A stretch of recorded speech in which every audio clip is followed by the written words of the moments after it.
Hello and welcome to HCS Fort Worth. Danny G and Sherzy in the mix here on the B stream with some Pool B action. Sentinels up against Impact. It's the second place team from Salt Lake City up against Europe's third best team in Impact. Looking forward to this one, Dan. I always feel like a rapper when you introduce me as Danny G. I feel like if I was to be a rapper, it would be Danny G in the mix. But yep, it's great to be here. Great to be on the B stream and great to cover some more action. Some of these games that maybe we wouldn't get to cover usually at a tournament, it is nice to see it happening. Now, these two squads, of course, we know a lot about Sentinels. We got to see them perform very well at Salt Lake City, but a lot of you probably won't know Impact team. You may recognize some of the faces, though. Respectful, Mo's, two players well, who have been... see the faces, it's just names right now. They've been at the top of European Halo for quite some time. Septic has been around for...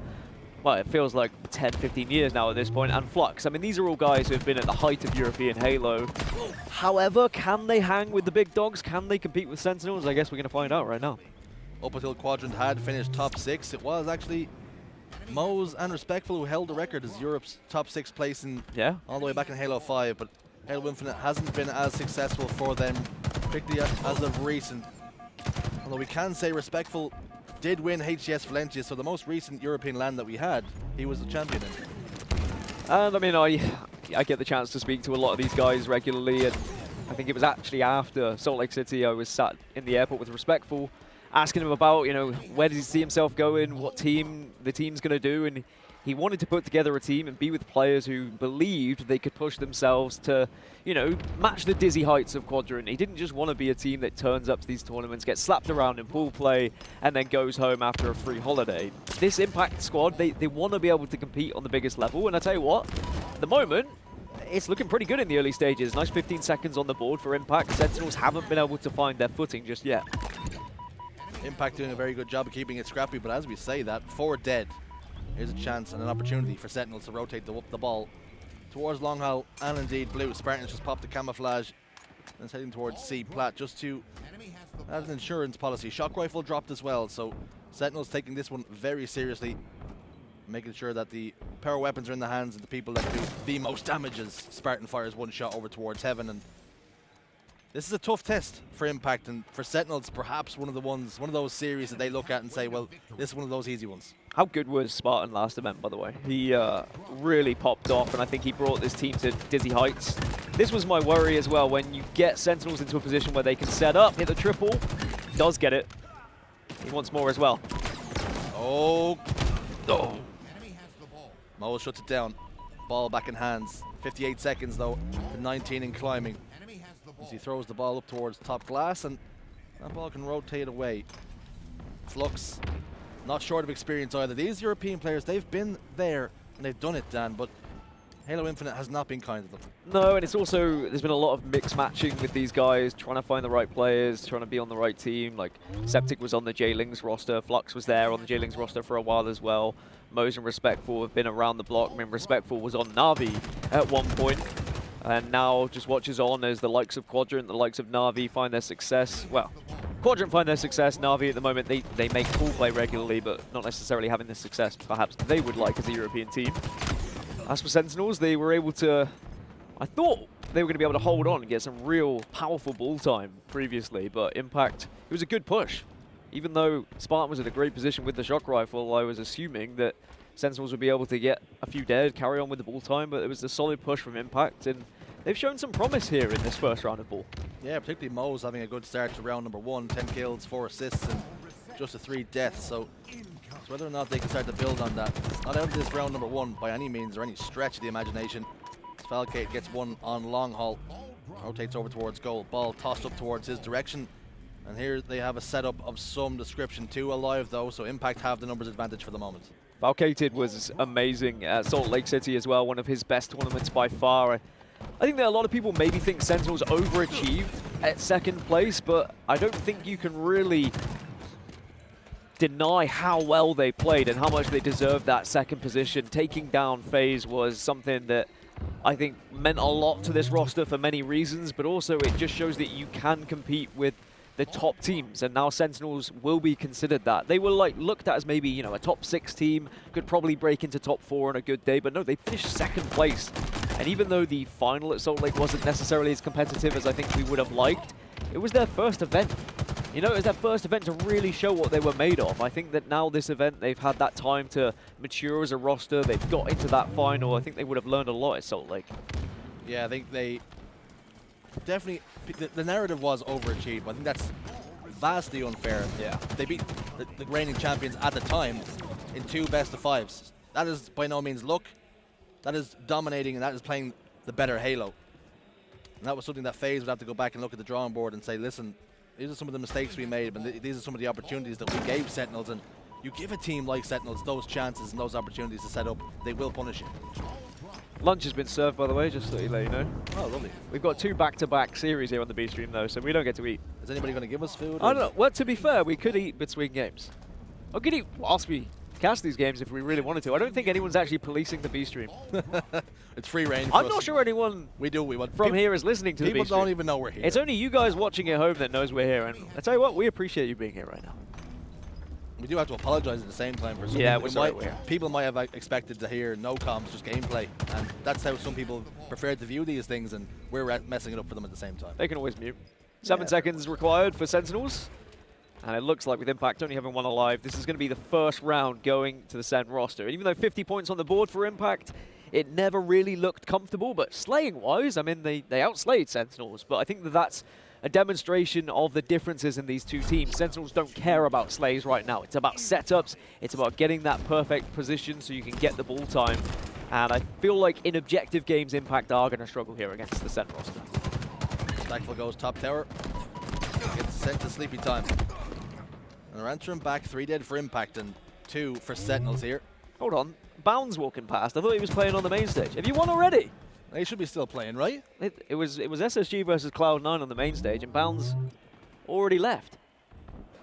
They've just finished that series out 4v3, or is the game over? We'll have to get confirmation. Who knows? But he's not playing, we know that much. Kimbo. Kimbo's definitely not here. Kimbo was on this roster. Yeah, not there anymore. Fallen out of favor. I mean, he was on Navi, and then he was on this team, and unfortunately not even here at all. We'll have to clean the graphics up there, because that's going to catch some people out. It might do. Kimbo's not in the lobby, although he would want to be. He's not even in the open bracket. It's is it BH3? BH3, the 4th European team that are going to be in the open bracket. Excited to see how they do. That's Baby Quadrant. Baby Quadrant, yeah. I mean, very Baby Quadrant compared to what Quadrant have done now. And Quadrant considered one of the best teams in the world, which, you know, I'm still very proud of them. And I think that everyone is happy to see Europe finally getting recognition where it deserves. But it's from the hard work that has come out of those 4 players, and it was a long time coming. But it does lead me to then ask the question for these guys who, you know, have been around Halo for however long for European rosters. How does that make you feel? Like, you were never able to get to those heights of top 3. You always would have wanted to, but you never got that roster was quite good enough. Does that inspire you? Does it frustrate you?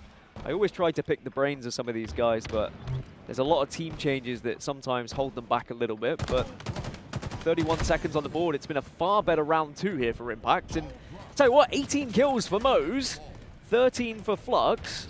I don't want to get people too excited, but Mose just gets another double kill. This, if it carries on going this way, could maybe be 1-1. Mose turning up here today. Needs his teammates to join him. Like you said, round 1, they did outslay Sentinels, but didn't get the ball time to show it. Camouflage from Mose as well. Over towards Batledge, trying to bring the ball back, and does. Scoops it towards Pipes. Teammates will be there in support. As he now sets up over towards the gold and red pipe zone. Cheeky little crouch. Nade spins up, but got out from Boo Boo Doo sitting on Batledge, and just like that, the camouflage is completely negated. 3 dead for Impact. There comes the push. Fresh 4 dead. Boo Boo Doo ball in hands. That's a solid push from Sentinels, but it did take a little while to actually get there, but they were just trying to work out where that camouflage was. I think as soon as Boo Boo spotted him out after the grenade toss, that was all guns blazing. Let's go forward and let's make sure we take advantage of this push. And now Impact's going to have to try and do the same thing here to try and break the setup. But if Mose, if he was able to get that kill onto Boo Boo, but that's where the shock is so important on this map. If you can hit those shots, if you've got someone who is confident with it, it's such a huge difference maker. Boo Boo Doo Boo so often does hit those shots. Lines up Septic, it's just below the neck. He then decides to turn his attentions towards pipes, and Sparky will drop the ball. Now Impact looking to break their setup. 2 dead. Successfully done. Ball's been thrown out that ledge. A bait and switch will result in a couple of kills going in favor of Impact. So Sentinels have got themselves right back into this round, separated by only 3 seconds. But this is good from them, because this Sentinels team coming off the back of a very impressive second place finish, and we'll be looking to get this series done quick and maybe as quick as possible then. Yeah, I think this is good news for Impact as well, considering this is, you know, the first seed in this pool. They've got complexity as well as an open bracket team that will join them. If you can have a good match of Sentinels here, if you can maybe take a map and you start to believe that you can challenge the biggest players in the world. I mean, they finished second, for goodness sake, at Salt Lake City. If you can take a map off them, then going up against complexity, that's going to do you a world of confidence. But whether that map will come now in this game still remains to be seen. 2 minutes left, 46 to 43. Big fan of Flux, by the way. I think that he's really come into his own as a player as he's developed and matured. Not only is he good at slaying, but he's always seems to be in the right place for the assists as well. Really knows the game. But I think my worry for this Impact squad is about that objective play. Like, is it going to be as efficient as the likes of Sentinels? I mean, you'd have to imagine no, because Sentinels has been a team longer. But Impact have definitely shown that at least it's not going to be a pushover here. They are going to give us a game. They're going to give us a series, hopefully. This Impact team has teamed together before in different iterations. Online Warriors, I'll take you all the way back to last year when they had one of the highest finishes, placing second that time around in one of the online qualifiers. So this team have played together before, and they're very comfortable and know each other's game inside and out. So perhaps with Septic coming in, formerly of J Lings, like you spoke about earlier on, he can add just a little bit more to the roster that they required, because Cloney was there before and it wasn't as successful as they would have liked. So perhaps things can get a little bit better for them. Maybe it can start here, and maybe they can make a run and qualify for Worlds. That's what it's all about. 3 dead again, and Falcate, the last remaining player, and he's going to get spotted out. 4 dead for Sentinels, and this could be a round here for Impact. Great position that they're holding at the moment. Respectful, rotating accordingly, knows full well where he needs to be moving and grooving to. And we've got Clutch with us as well, just head over shoulders, checking in on the B stream. Do you want to say hello, Clutch? Hello. Yes. Yeah, we do. Impact team showing up. Impact only requiring 16 more seconds then. With a minute and 20 on the clock. They could start to play Slayer if they want to, and there, the ball's in hand, second time of asking. Ball drop then, shock rifle. Moving towards A and just trying to quell the push of Impact, because this is going to be very, very important. You've only got 1 or 2 good pushes left, or you will run out of time. They go for a split push at the moment. They tried to distract Boo Boo so that they could cross over towards gold, but because Boo Boo then got that angle with Sparty, Impact have to wait yet again. Although Septic has just got an opener, they have to push quick here. Whilst there's numbers, but Boo Boo again with this shock has just kept Sentinels alive in this round. Close the game fast here then.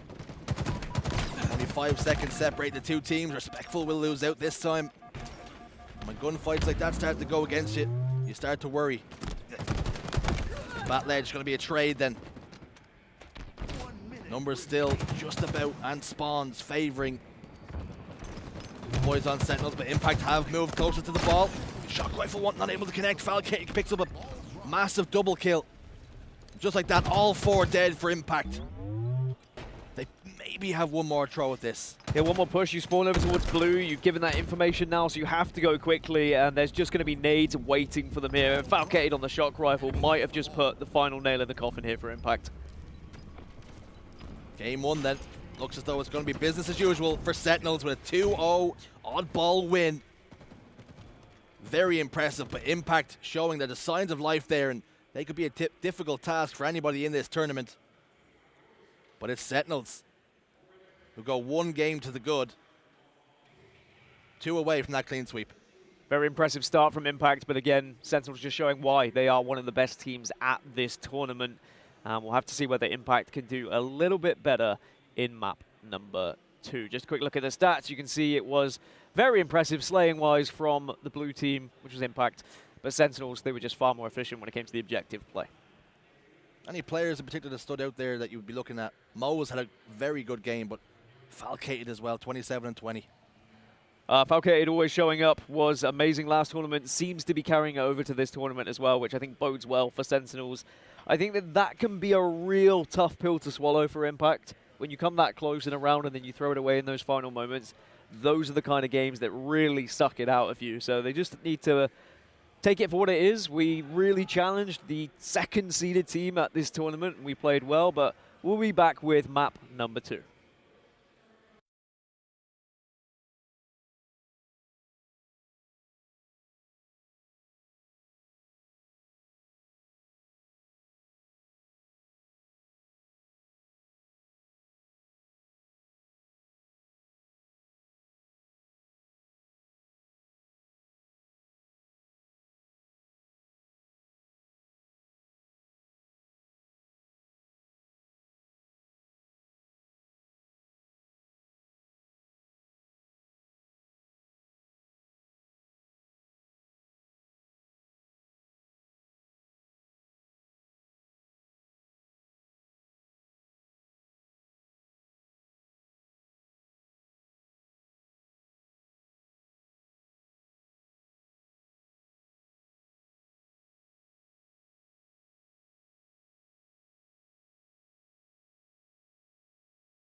And we're back.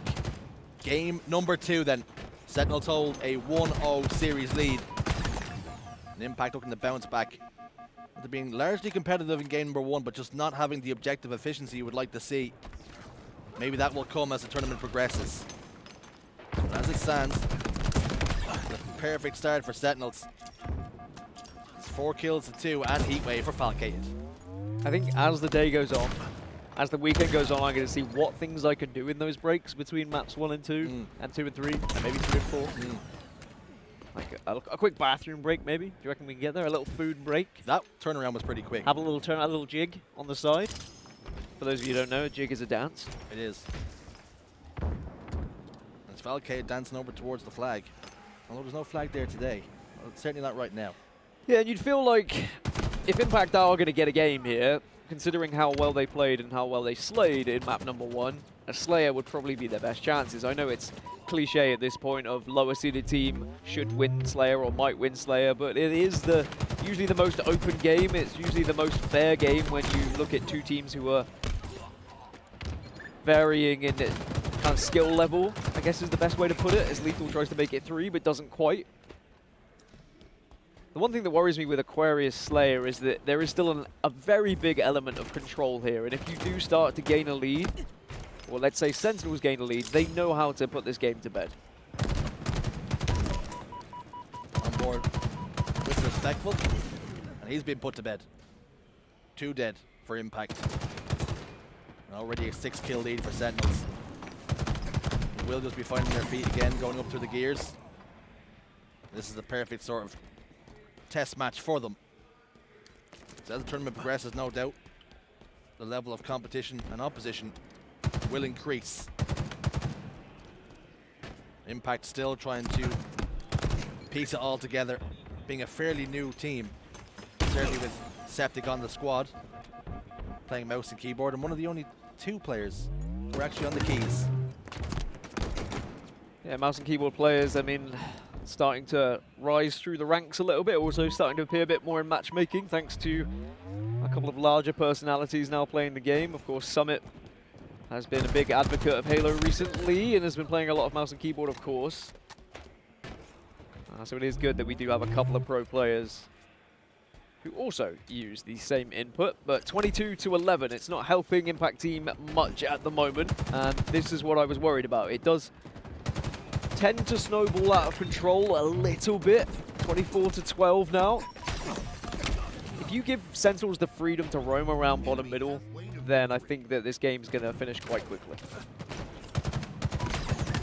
You spoke about the hope and the ambitions of Impact, perhaps taking the Slayer and taking a game, and maybe that will give their confidence the world of good. But as it stands, Sentinels not making that an opportunity for them here. Falcade goes down, Moes hits some lovely shots, but again, they're scrambled, they're separated, they're fighting in 1v1s, 2s. Impact don't really have that teamwork and cohesion down just yet. Lethal soars in, Moes dips over his head, and the kill will go the way of Lethal. 31-16, and this one got out of hand very quickly. 32-16, you know, you could try and talk about comebacks and what Impact could do to get back in this game. A team like Sentinels does not throw away a position like this. Any team within the top 4 will never throw away a position like this, because if at any point you feel like there's some sort of comeback from the opposition, you just change the pacing a little bit. You start to trade a little bit better. You make sure you're running in pairs. Right now, Sentinels are just playing very loose and free, and that sometimes is even more difficult to come against, because you are playing against a team who almost is not playing in a normal way. You'll be like, well, why the hell were you in Fridge? Why is he waiting around Pink? Why is he suddenly in the base there? It's because they have such an advantage with the amount of kills they have right now. It doesn't really matter where they position themselves. So it's almost like, well, we got the chance to warm up a little bit here for Sentinels. We can run around and we can take 1v1 engagements that perhaps we wouldn't take normally. They stay in fights, they don't have to back down in because they have such a massive lead, take up those unorthodox positions that Dan speaks about. Impact can't really punish them. All the damage is being put down on the map, and Lethal still gets that one there. 42-24 for Impact. You're almost looking at saying, GG, what's next? A perfect kill from Spartan, and it's very important for Sentinels to get Spartan cooking early in the tournament, because he can be a massive difference maker. He can. Also 16 kills for Lethal. I mean, gone are the days where Lethal was criticized for not having necessarily the slaying ability that matched his teammates. In fact, he's often the front runner for this Sentinels roster. He really did, I think, get a fire lit inside him after everything that went down, and he has changed.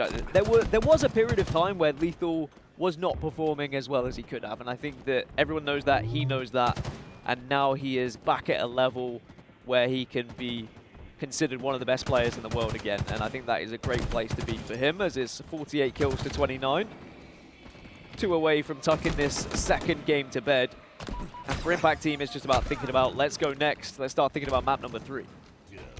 There is the final kill. Sentinels go 2-0 up in the series. Impact just about avoid the steak dinner. And you talking about Lethal, the difference having some confidence can do, and having some teammates to play around that you believe in and that believe in you.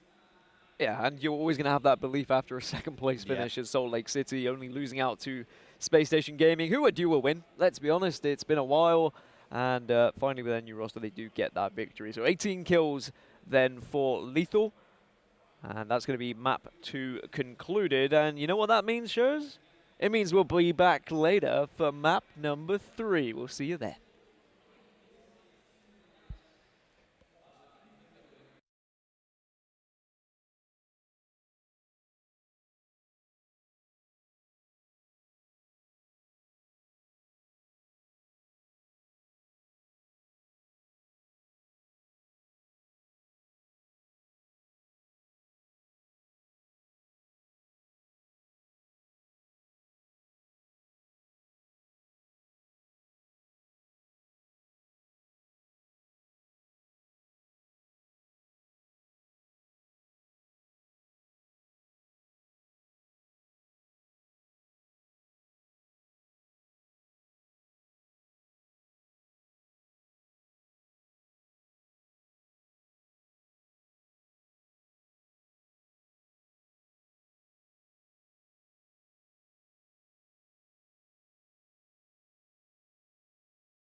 And she said, no way you're gonna, oh, sorry everyone, we are back and we're into it. Map number 3, Sentinels versus Impact. And we've got some fine action on our screens once more, but are we gonna see Impact have an impact here at map number 3? We don't have the ability to call for listenings over on the B stream, Dan. But I can imagine if we went to a Team Impact listening, what it would sound like. Something like, you know, respectful saying, can't be asked, man. You know, things like that. Guys, someone grab the sniper. Kimbo's not on my team anymore, but we've still got the lower Septic. You just got to take his role, buddy. Classic Brandon stuff. Anyway, Dan's back anyway. Hi, everyone. Kimbo, again, hitting some shots despite the fact not being here. Always great to see the German on our screens, but unfortunately not able to make it this time around. And Septic continues to hit shots on the mouse and keys. Playing it like a drum. Killing spree for him. Lovely start, but not much time allotted in the hill, top middle. And again, despite the fact that Septic was able to lock in 5 kills, it's Sentinels who hold the hill and hold the right spawns here.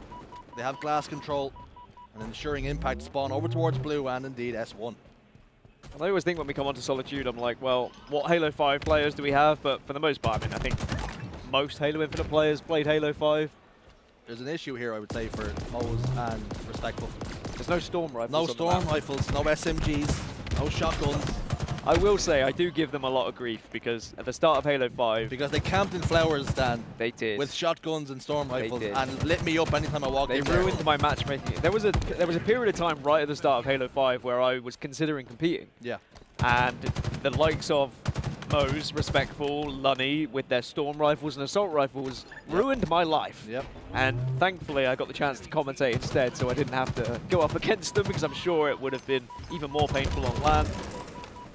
But they did find a way to make it work consistently throughout Halo 5, and as we alluded to earlier, Mo's and Respectful, they were 2 players who had the highest placements in European Halo back in the day in Halo 5. And top 16 hasn't been the same without you, I'll be honest. You say top 16? What? You say that like I used to place badly. You know I placed well, right? Yeah, because you teamed with players that had high seeding points and carried you to victory, most likely. Once Riot's carried me, definitely, but hey, A4D was an absolute gem of a team. That is European history. The likes of Az, Valadan, Wonder Boy was even on A4D. Wonder Boy, Jules. There's a name. Come on, man, don't disrespect A4D. Buck 20. You're just naming European players. Just naming all the players that were the greats of all 4 down. One of the best teams to ever grace European Halo. Anyway, 3 down for Impact, and this first hill looks like it should go in favor of Sentinels here. It's always a pretty tricky hill to get hold of if you don't have teammates that are prepared to put their bodies on the line, which happens a lot for me in matchmaking, but now they've got that first secured. That is such a big point because it usually takes so much amount of time to get the first hill on the board here on Solitude. And the teammate Dan's alluding to is Wes Price, who refused to get in the hill at any point in time. I'm not going to call out Clutch. I will call out Walshy, though. Walshy could definitely do a little bit more objective. But he just sat S4 the entire game. When I get to play with Clutch and Walshy, I'm playing with 2 greats of the game, or at least 1 great of the game and 1 who had 1 good tournament. But sometimes you are just remembered for 1 good tournament, and that's all you need, and maybe that's what Impact Team could have. Whilst, you know, Sentinels is a tall order, I still am very impressed with what we've seen from Impact so far. All jokes aside, I think that this is a team that have 4 players who really want to find success again, and maybe it could be that perfect blend to find themselves back considered as one of the top European teams again. Just wanted to give Booba some time to line that one up. This isn't the series that Impact Team will be judged on. No. They're not by any means expected to win this, or even take a map. With how good Sentinels are, and just showing how professional they are playing against Impact as well, not taking the foot off the gas and treating them like they would anybody else. Yeah, I think that in game 1, maybe Sentinels were like, all right, this isn't going to be as much of a walkover as perhaps we once thought. We're going to have to up the ante a little bit, and I think they've definitely improved going into map 2 and 3. And that's unfortunate for Impact Team. If they had been able to take that map 1, then, you know, I think their Sentinels might have been a little bit frustrated, and then you can always go into mentality things then. But I think that after that game 1 went the way of Sentinels, it was probably only going to follow one order after that. You see, Flux had an opportunity to step into the hill there, but didn't take it. They had a couple dead, and it's things like that. We talk about objective efficiency, talking about trying to use all the advantages you have, and now they've gone 3 dead, and Sentinels have broken the setup wide open. It's like they haven't. They decide not to play for the win and play for the hill. It's like they recognize this one's already gone and want to start from the next one. And it's interesting to watch. It can be frustrating to watch as well. Boo boo boo with snipe, top gold. It was a body shot, and that was enough. Teammate was on hand to pick it up. 2-0 the lead. Sentinels again have eyes and feet inside the 3rd hill for the time being. Boo steps out for a moment. Look to re-challenge, but will ultimately lose his life, and it'll be to his demise. There are definitely some hills that you can leave and then set up for next. This isn't really one of them. I think that if you leave the previous down in runway and you try and set up for this, it's such a difficult hill to really get a setup for because there's so much open area, so many angles you can get naded from. If you spawn down at runway, you can bank nades off into the hill. If you spawn over towards truck, you can bank nades into the hill. If you spawn up at flowers, you can bank nades into the hill and drop into the hill. There's a lot of ways of getting the hill guy out. So Sentinels securing that amount of time early on after the 4 dead onto Impact was massive for them. And it's almost like Impact were indecisive whether they wanted to try and play for that previous hill or not, as Septic trying to show off his mouse and keyboard skills again. 15 kills, by the way, for Septic. He's certainly not struggling individually in this game. One thing Sentinels have done is opened up blue spawns. Impact have done a great job of rotating around and getting into Cafe, which is exactly where you want to be when this hill is up. Trying to reap the rewards to get the most time that you possibly can. Falcated, though, inside blue now, and will ensure spawns will now be blocked. That's perfect for Sentinels. Now looks out window, a couple of shots received, also answering back with some damage of his own. With Pulsar play will not push him far enough, and they will trade it out. Will respectful and falcated. But time very much against Impact team here, with not only the hill very much in control of Sentinels, but shot clock 27 seconds remaining in the game. Flux trying to give Booby Dooby the wiggles. 4 dead for Impact, 20 seconds remaining. And this game is all but over at this point. Sentinels just need to keep Impact out of the hill. And it is, as I said, one of those hills that is very easy to do so when you're in the right areas to bank those grenades. You did speak about banking grenades. And a lot of banking to be done here on the B stream today. Lots of finance.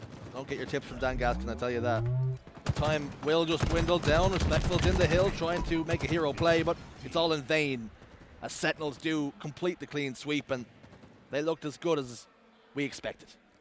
And the team who are second at Salt Lake City continue here in Fort Worth in fine form and sweeping aside 3-0 against Impact team, which is what, as Richie said, we expected. I think a lot of people would have expected. But what we did learn is that Impact really showed some promise, and I'm excited to see what they can do against Complexity later on in the tournament.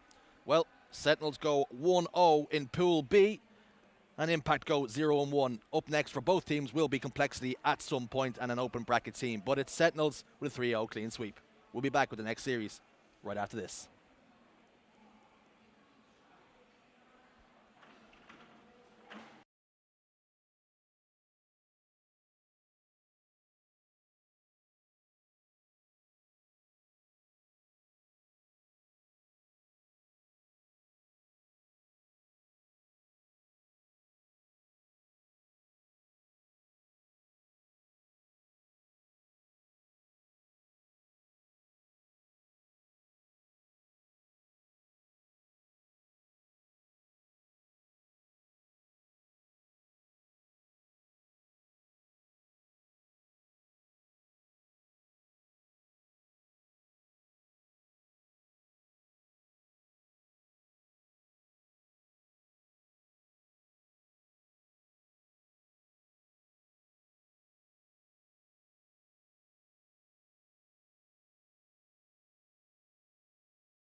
Hello and welcome back to HCS Fort Worth. And if you're thinking to yourself after hearing my voice, do I have to suffer through another cast of Jersey and Dan Gaskin? The answer is yes, and we apologise once more, but we have some Pool C action on the cards here with Native Red up against Alpha Esports, and an opportunity to see what Native Red are looking like on day number 1, and an opportunity to see how the LATAM team in Alpha Esports are cooking as we roll here on Argyle CTF. Now I'm hungry. Yeah. You throw the cooking analogies out, I'm thinking of all sorts of food. I think it's Mexican we've got today, but speaking of food and cooking, Alpha Esports, can they cook today? This is 2nd versus 3rd seed, by the way. Should be, in theory, a closer game than what we saw before, but I'm still impressed with what we saw in the previous game, but Sentinels still showing why they are incredible. But Native Red, 2nd in their pool. FaZe is the 3rd team that is in this pool at the moment. So a big task for whoever wants to try and get through as number 1 to take down the roster of FaZe. And I'm intrigued to see how Alpha are going to do at this tournament. I think that as a region, you look at tapping buttons and what he brought to the table and how he's kind of overshadowed everyone else a little bit, but I think we were discussing this leading up to the event. This is a chance for these guys now to show what they're made of once again without tapping buttons and prove why they can compete on the biggest stage. Certainly making a name for themselves over in the LATAM region, being very successful there, but yet to make a significant splash in the international scene, and just come a little bit short every time they've traveled across here. But perhaps that's soon to change. And with more reps under the belt, more confidence, playing against teams such as Native Red, you know what to expect, and you get put in situations in tournaments gone by that you can deal with a little bit better this time. But as I say that, Manny drops down, hits his chin on the ledge, but throws the flag onto the podium. So anybody there to punch it in, we'll keep a close eye on that one. Suppressed with sniper rifle, looks to be the one closest to it for now. And Lure sends himself back using the Quantum. Flag will get punched in, but looking to counter cap, and immediately suppresses on hand to ensure that's not going to be a possibility. As he locks in the headshot as well. Suppressed, very impressed by him last tournament. 1-0 in a couple of minutes. End it now. It's Argyle CTF. It's very difficult to capture. This is the end of the game.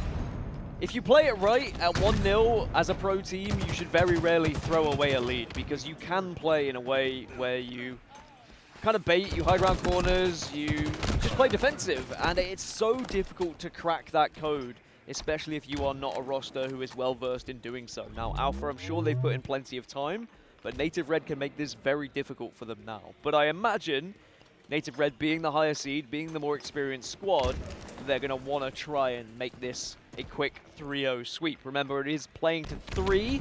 Ignore the graphic at the bottom where it would suggest it might go to 5. The game will end at 3 flags. To use football analogies, this is a situation where Native Red could, if they wanted to, park the bus. Will not have much interest in doing that so far, as that flag capture came very early in the game, or perhaps they can have ambitions of ending this with the 3 caps. And already laying siege once more on the base. Alpha Esports starting to wilt just a little bit as Native Red continue to encroach on their base. Options here to overextend. Looks like they're going to have to take it as well. Flag has been pulled, and Native Red just put so much pressure on Alpha here, and they don't have an answer for it. Going to be running this flag, and it should be a second capture here as well, because it looked like he had plenty of cover. Manny has the sniper rifle, Soul Snipe had the sniper rifle, and Argyle capture the flag. Is all about those sniper rifles. If you can get players in position, whether it be on your top snipe, whether it be on one of the landings, you can absolutely wreak havoc on the opposition team. And Native Red take a 2-0 lead here in map number 1. And for Native Red, I mean, it's for them about reascending, really. They were the team back in the first season. They were the team that suddenly broke through, got into top 4, and they became a staple of the top 4, and then unfortunately losing out on Druck due to a variety of issues. they now have had to go through a couple of teammates before they have found Suppressed. Now, how do you think Suppressed fits on this roster, Richie? I think that he could be just what they're looking for. Yeah, I think he's settled in like a glove, fit right into the team, and he offers something that they needed, something that Druk provided, which was slays and aggression, but aggression in the right places and at the right times. Alpha Esports threatening to put a flag on the board of their own here. Bullet looks like he's caught between two minds of where to go. Does decide to progress the flag as his priority here. Has got the option to drop it and slay if he needs to, as Manny's picked up two, but he decides instead he's going to keep on pushing forward. That's the right decision here. Shots will get sent across the court, but just like that, Alpha Esports have punched in the flag, and now we have a game on our hands. That's one of the dangers, though, for Native Red. They were still looking for that third flag. They were still pushing up. They were still being aggressive, and it does just mean that counter caps can happen if you get caught off guard a little bit. If you are trying to play too many flanks, if you're not supporting your teammates, you can get punished very easily. And great heads-up play from Alpha Esports to ensure that they got that flag moving and grooving, but now they find themselves 3 dead. Manny gets the kill, gets the quantum translocator, and now we can start to have some fun with it. Quantum translocator can be used. See ya. Whoop. See you later. I'd be dead online, by the way. Oh, you're dead. If I tried that online, there's no way I get back, but that's the benefit of playing online. I've no idea why you're complaining. When we're playing together, No. I am on 160 ping. That's a I'm lie. dead. That's a You're lie. playing on 30, so I don't care what you're saying. I'm playing over on there. 160 ping. I've got this Vegas connection now, and I can hit my shots, and things are actually hurting my enemies. You're such a baby. You say that like we don't compete. 3 of us, 2 of you are from Europe, and I have to play on European servers like 80% We of the only time. have 2 servers in Europe, Dan. The rest of them are in North America. That's very true, as Suppressed has got the sniper rifle, killing spree for him. Flag gets moved on one side, so Suppressed says, well, anything you can do, I can do better. Nice little route as well through the vents. If you can get away with that route, it's very safe. I often hate trying to run it down through E1 because you're so vulnerable to getting shot. Manny tiptoeing across, waiting for the flag to get returned. Nobody over there at this point in time, so just going to wait for it to recover naturally as it does. Manny will slide in, Manny will slam the flag home, and that will be game end at some point. 3-1 the score. And for Native Red, impressive finish. We'll be right back with game number 2. See ya.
100%, and that is the key and secret to being a good Halo player. Now, welcome back everyone to Alpha Esports versus Native Red.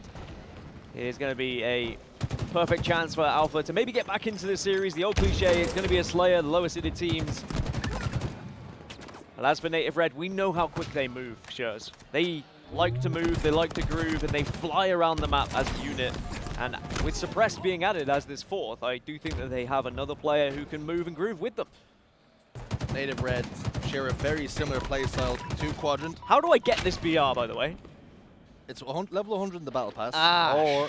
or there is a microtransaction Wait, no, involved. I've got level 100 in the Battle Pass, and I don't have Then that it BR. may be a microtransaction involved. You might need to part with some of that hard-earned cash. Of When yours. I look for that battle rifle You missed out. in the store, It was a says, timed item. I told you It this. says not available. Yeah, do you know why? 'Cause you missed out. Furious! And it's a beautiful little skin. Furious I am. Sorry, Tools, I scared you. Didn't mean to scare you, Tools. Hope you're doing well over there. Good old Tools. Tools showing up the peace sign, and although you did startle him for a I moment. did start him. He was shooketh in his boots. With Dan screaming at the top of his lungs at the back of the venue. Everybody turned their heads. Sorry, No, sorry, production. you don't have that battle rifle's Oh my. skin. And Suppressed, making sure Bullet doesn't have his head anymore. 13 kills to 7 at the moment. Yeah, and as I was saying, come on, you're pointing at the screen. What did So, you say? I was just a very minor thing, and this is a slightly nerdy thing, but so many people will jump off S3 and slide off that S1 ramp down towards dummies, and then you get exposed. Yeah. What Suppressed did there is rather than actually take the slide off of the ramp, he waited, made sure he was covered, and then he took the slide down towards dummies instead. So then you can kind of surprise people. It's a more minimal angle, and it means you are less exposed. It's like I said, it's a really tiny detail, but I love things like that. It's cool. Yeah, because there are times where you'll slide off that and You slide off, you're out in dummies, and then there's a guy. The momentum will push you Yep. so far forward that now you're in a gunfight. Oh, Manny! Oh, Manny! That one was not so clever. You Manny! have to try and stay on the map, Manny, Mr. Manny. why? Manny go into the drink, splish splash, taking a bath, and Bullet will challenge and will be successful somewhat, as the teammate will be there to get the trade, but Manny's having a swim. So He's many gathered people are himself. looking at me weird. Yeah. This is why we don't They have commentate backstage. No, they have no idea what we're doing I'm here. just yelling. They're like, are they You're yelling commentating? Manny. Why are they here? Is this a co-stream? What's going on? I assure you, we have the We have permission to be here, everyone. accreditation required to be where we're I sitting have a right now. pass. It's pressed down to no shields. I actually don't have my pass. I You could don't- get kicked you out at actually any point. don't have I your could pass get on kicked you. out at any point. We need to get someone to rush that to Dan, because the boys in the yellow jackets around here, they don't mess around. They are very serious about security, as they should be, keeping me nice and safe. People not safe right now are Alpha Esports, though, because they are very quickly on the track to another loss in the Slayer here, 26-18. Native Red. As I was saying before, you screamed, "Where's my BR skin?" Yep. A very similar playstyle to Quadrant, I feel. And indeed SSG, but perhaps SSG, the cream of the crop when it comes to that playstyle. It's fast, it's in your face, it's relentless, and they don't let you catch your breath. But as I said, that Suppress is just staring into a cave, so moments to catch your breath, perhaps. He doesn't know where to look at the moment. I hate when that happens when you get shot. You're not really sure where from. You try and go from one angle, you get shot in the other. And then, again, no man's land. You just have to try and retreat. But by that point, you've taken too much damage. Still in it at the moment. Alpha Esports, 1, 2, 3, 4, 5 kills. They were down. Now make it 4. But I wanted to say 5 like Richard Sims for once. Maybe I'll cast like Richard Sims today on the B stream. I think you could, if you wanted to cast like Richard Sims for the next couple of moments, I'd be down for it. It's very difficult to cast as Richard Sims. Grenade goes down! Heat wave in hand. Oh, he gets 1. Manny goes down, 3 dead. 1, 2, 3, 4, 5 over shield goes in. I mean, that's a pretty good spot-on impression of Mr. Sims. He was far better at commentary than I give him credit for in that particular moment. But, you know, it's like when you draw a caricature and you over-exaggerate You all embellish. the features. You Yeah, embellish. that's just That's me what with you Nicky do. Sims. But, of course, we miss Richard Sims dearly. He is a legend of the Halo scene. We can't have 2 Richards in the same We broadcast. cannot. I cannot have 2 of you. One of you's enough. And I'm very happy with the one I have next to me. 35. 37 to 32, excuse me. I've got my glasses on, I still can't see, but Native Red starting to break away a little bit. Now, we did see Native Red throw away Don't say that. Don't bring that up. very big It was on this Slayer It was on lead this map as on well. this map at Why Salt would you Lake bring that City, here? because it will definitely haunt their dreams. It's definitely in the nightmares. You would 100% be thinking about that and have sleepless nights about that. Like, Native Red could have placed so much higher. That one push, that one overshield, that one sniper rifle. Like, that got away. they said it themselves, it was one of the most difficult things they've ever experienced in their career. And, you know, I always will say how the top teams will never throw away a lead of an excessive amount because you just shouldn't as a top team. That was one of the biggest blunders I think we've seen in Halo Infinite for quite some time. But I don't think it's going to happen here against Alpha Esports. It's a 5-kill lead, 6 minutes remaining. Heatwave still in control of Native Red, and they are on the prowl. On the hunt, looking to lock in another overshield. Repulsor play, lovely from Bullet, sends that grenade back from whence it came. 3 dead for Native Red. You said it's not looking like it's going to happen, but all of a sudden, overshield for Alpha Esports, 4-kill difference. If the Latam team can play this one pretty well, we might see this game all tied up, but the overshield just getting zip and zapped, and top tower doing enough damage to ensure the overshield maybe not as impactful as it perhaps could have been, and just like that, overshield is negated. And that's 2 kills required for Native Red. A lot of people are scared of the overshield, but it doesn't quite have the power that maybe it once did. If you get 2 eyes trained on it, 2 BRs on it, that overshield dissipates very fast, 48 to 45. So Alpha Esports certainly giving this a good effort here. Native Red have the lead, and they are starting to look around bottom middle just see if they get some of those trades, and doesn't need trades. 2 kills are acquired. Native Red will go 2-0 up. It wasn't a massive win, but on Slayers, you never know what can happen. I think they'll be delighted to be 2-0 up here in this series. 2-0 up for Native Red, 1 game away from the clean sweep, and Alpha Esports have to bounce back in our map number 3, which will be coming up right next. I would say after these few short messages, but it'll just be us again with probably some rather long messages. So don't go anywhere, we'll be right back.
Yeah, and every time I'm talking to him in the green room, he's talking about he's technically a world champion and that PTH went on this massive, legendary run. I'm sick and tired. Anyway, welcome back. Native Red against Alpha Esports. Score currently 2-0. We'll get that graphic all cleaned up and corrected. 3 dead for Native Red for a moment. And ball in hands of Alpha Esports. Perhaps some early pressure with the help of the Rockets. This lead could be built upon. When I think of streets, and the streets of Halo Infinite, Native Red are one of the teams that always spring to mind when I think of streets. You know, flying around corners, challenging things together, destroying Ascend's hopes and dreams. That's the moment that always sticks out to me on streets. If someone said, what moment in your head pops out when you think of streets? It's either the grenade that hit Shady, yep, or it is the Optic Gaming oddball game against Sentinels at the time, where they got those 2 seconds of ball time to get the lead and dropped it. It was an incredible end, but Native Red definitely heartbreakers on this map. And Lure with the Bulldog, just trying to stay alive here. And whilst it wouldn't be heartbreak to Alpha Esports to lose this series, I think they come into it almost expecting to go down to the 2 North American teams that they have in their group. Their eyes are going to be more firmly set on the open team that arrives. But remember, at this tournament, the format is slightly different than what we saw at the SSG Invitational, for example. All 4 teams from pool play will get into the bracket. Now, if you win your pool, you will get automatically into the winners quarterfinals, so you get a bye in round 1, essentially. And then 2nd place will go into winners round 1, 3rd place goes into winners round 1, but then 4th place goes into losers round 1. So it means that a lot of these teams that were playing in pool play, getting 3-0'd, and then going home, are actually going to get some championship bracket play against teams that are closer in skill level, let's put it that way, to be the most nice about it.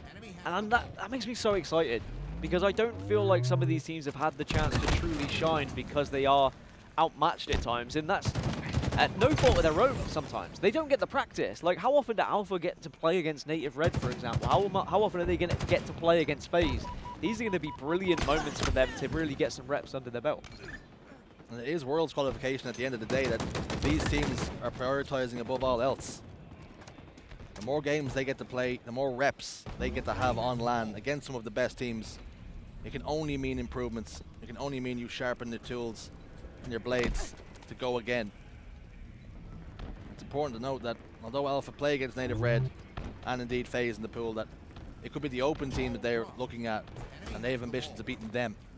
And even if they weren't to finish top 8 this event, you know, top 8 is guaranteed to be at Worlds. We will still see a LATAM team at Worlds, and there will be a playoff for it, I imagine.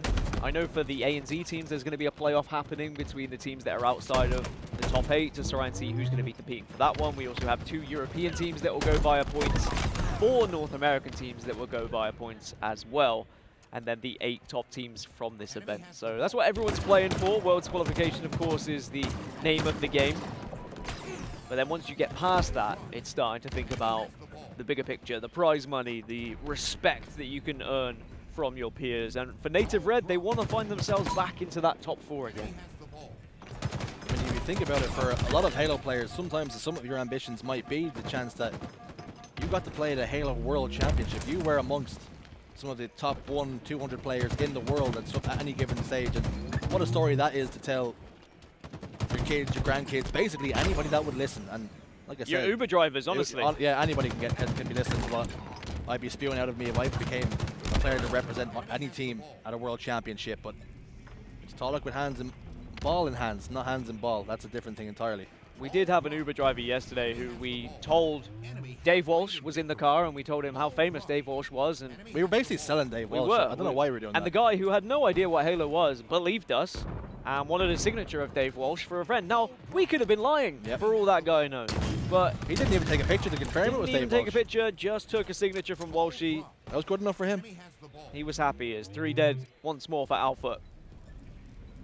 Native Red are close to securing round 1 here, which would be then putting them just 1 point away from cleaning this series up 3-0. Now, this happens quite a lot on Fridays. We do get these one-sided games.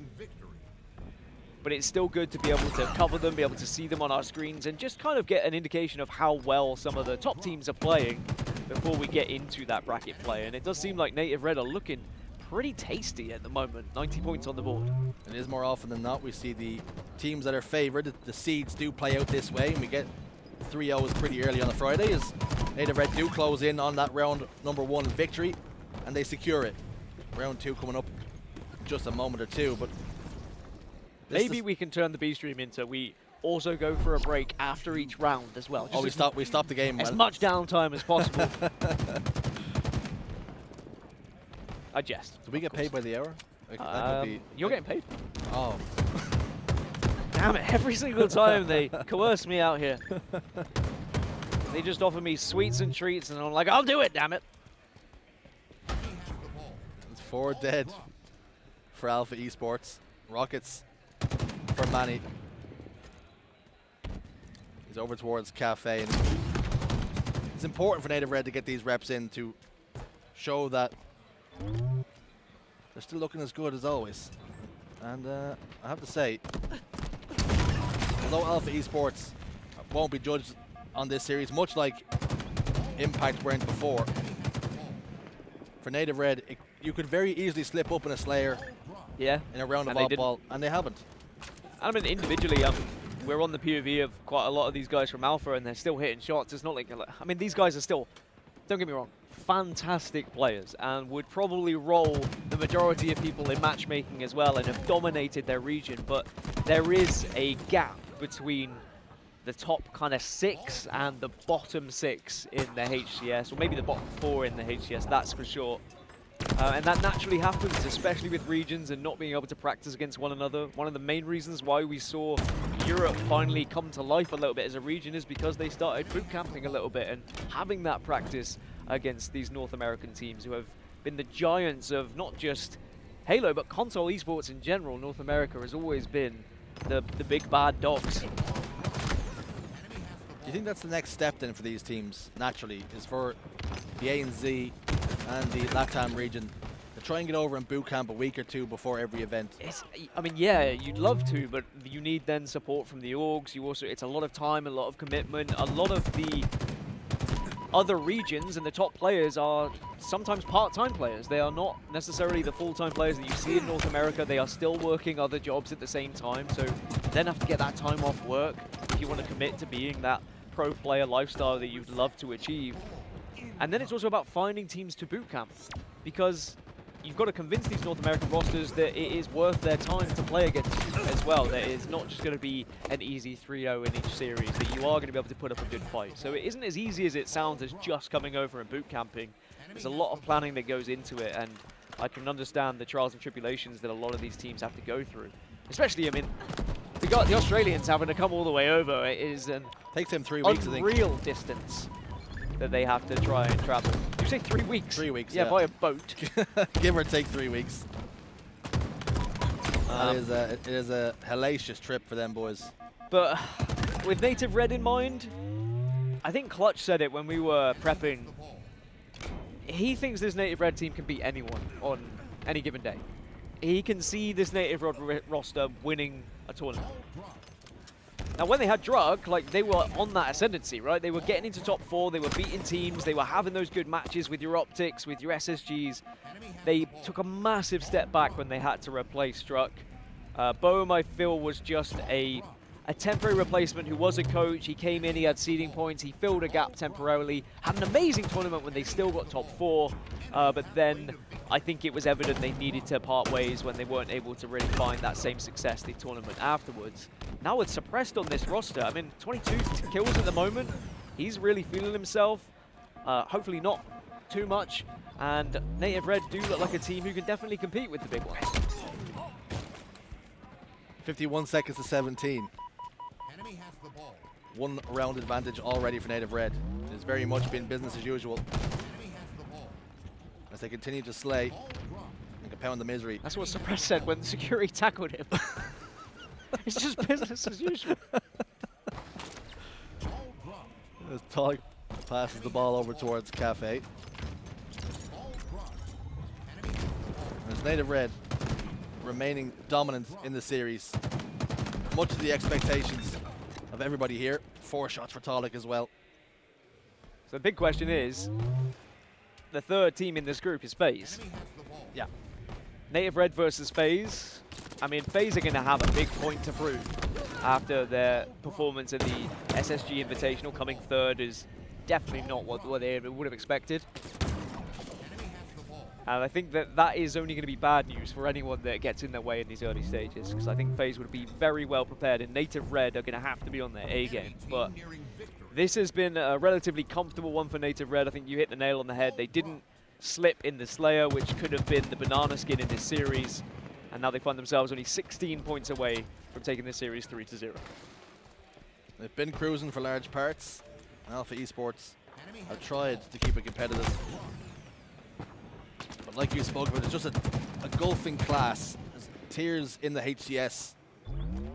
Native Red are in the upper echelons, amongst some of the best in the game. Alpha Esports just haven't been able to match them in slays or indeed strategies. They do have hands on the ball here. Stock rifle to use as well. Lure down to half shields, so Snipe will dip in and they'll get that kill as well. 2 dead, ball down. They do have a player back tram that needs to be cleared out. Bullet causing carnage and chaos. He gets taken down as well. 16 seconds is all that's required then for Native Red to secure the clean sweep. At the moment, no opportunity to get their hands on the ball as they continue to slay out. And ball gets reset as a result. I have noticed there are teams who much prefer the tram setup over the tower setup. Well, Bullet somehow gets that kill. It's almost like arms. Manny didn't quite get the melee or the shot, one of the two.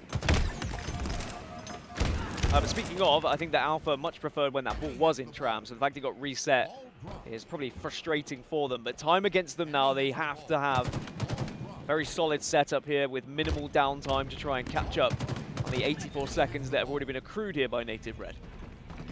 There is a chance. Looking at the stats, you've got Strikey with 26 kills. He's matching the pace of Soul Snipe and Suppressed, who have 28 apiece, respectively. Don't say it. But we're on the comeback. 50 seconds on the board. Oh, I'll tell you what, for someone who's 10 and 23, there were some good BR shots. Yes. I was never going to bring that up then. Why did you have to say that? Because I think any player who is struggling a little bit personally, you start to see those deaths rack up. Whether you are a pro player or just playing in matchmaking, you hold that back button and you're like, oh, I am dying a lot. I need to be getting kills, and that does add extra pressure. But the fact that he is stepping it up in the latter stages, this is good for Alpha. Now they're on 75, and Native Red are struggling a little bit to come into this one. And they really have to push through, but 24 seconds, Native Red still have the lead at the moment. Have Native Red just being guilty here of being a little bit complacent as Alpha Esports grow in confidence and continue to put down slays. All they require now is 20 seconds. They're just about to come into a lead here, and they have done. One more push for Native Red. If the ball gets dropped, which it has done here, they can play Slayer. Opportunity there for it. No kills coming the way, no opening picks. Native Red playing this one patiently. Perhaps they haven't got the time for it though. As Bullet tucks tail, tries to sneak out and hide in the corner. He gets uppercut to the jaw though. All 4 dead for Alpha Esports. They were 1 second away. Can they get around the slays? One last push then for Alpha. I love that play as well from Native Red. Give that ball away to Manny. Utilize the Stalker Rifle elsewhere. Holds on to 99, 100! And Native Red are going to take this series 3-0 over Alpha Esports. A great effort from the LATAM team in the second round there. I really thought that comeback, and they were just a split second away from winning it. It was a nervy, nail-biting finish, but Native Red get the job done with a clean sweep over Alpha Esports. Dan and I are going to bid you farewell. There'll be another series on when we're finished, and we'll be back a little while later. Take care.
Hey everybody, welcome to the Bravo stream with myself, Onset, and hey, appropriately named, Bravo.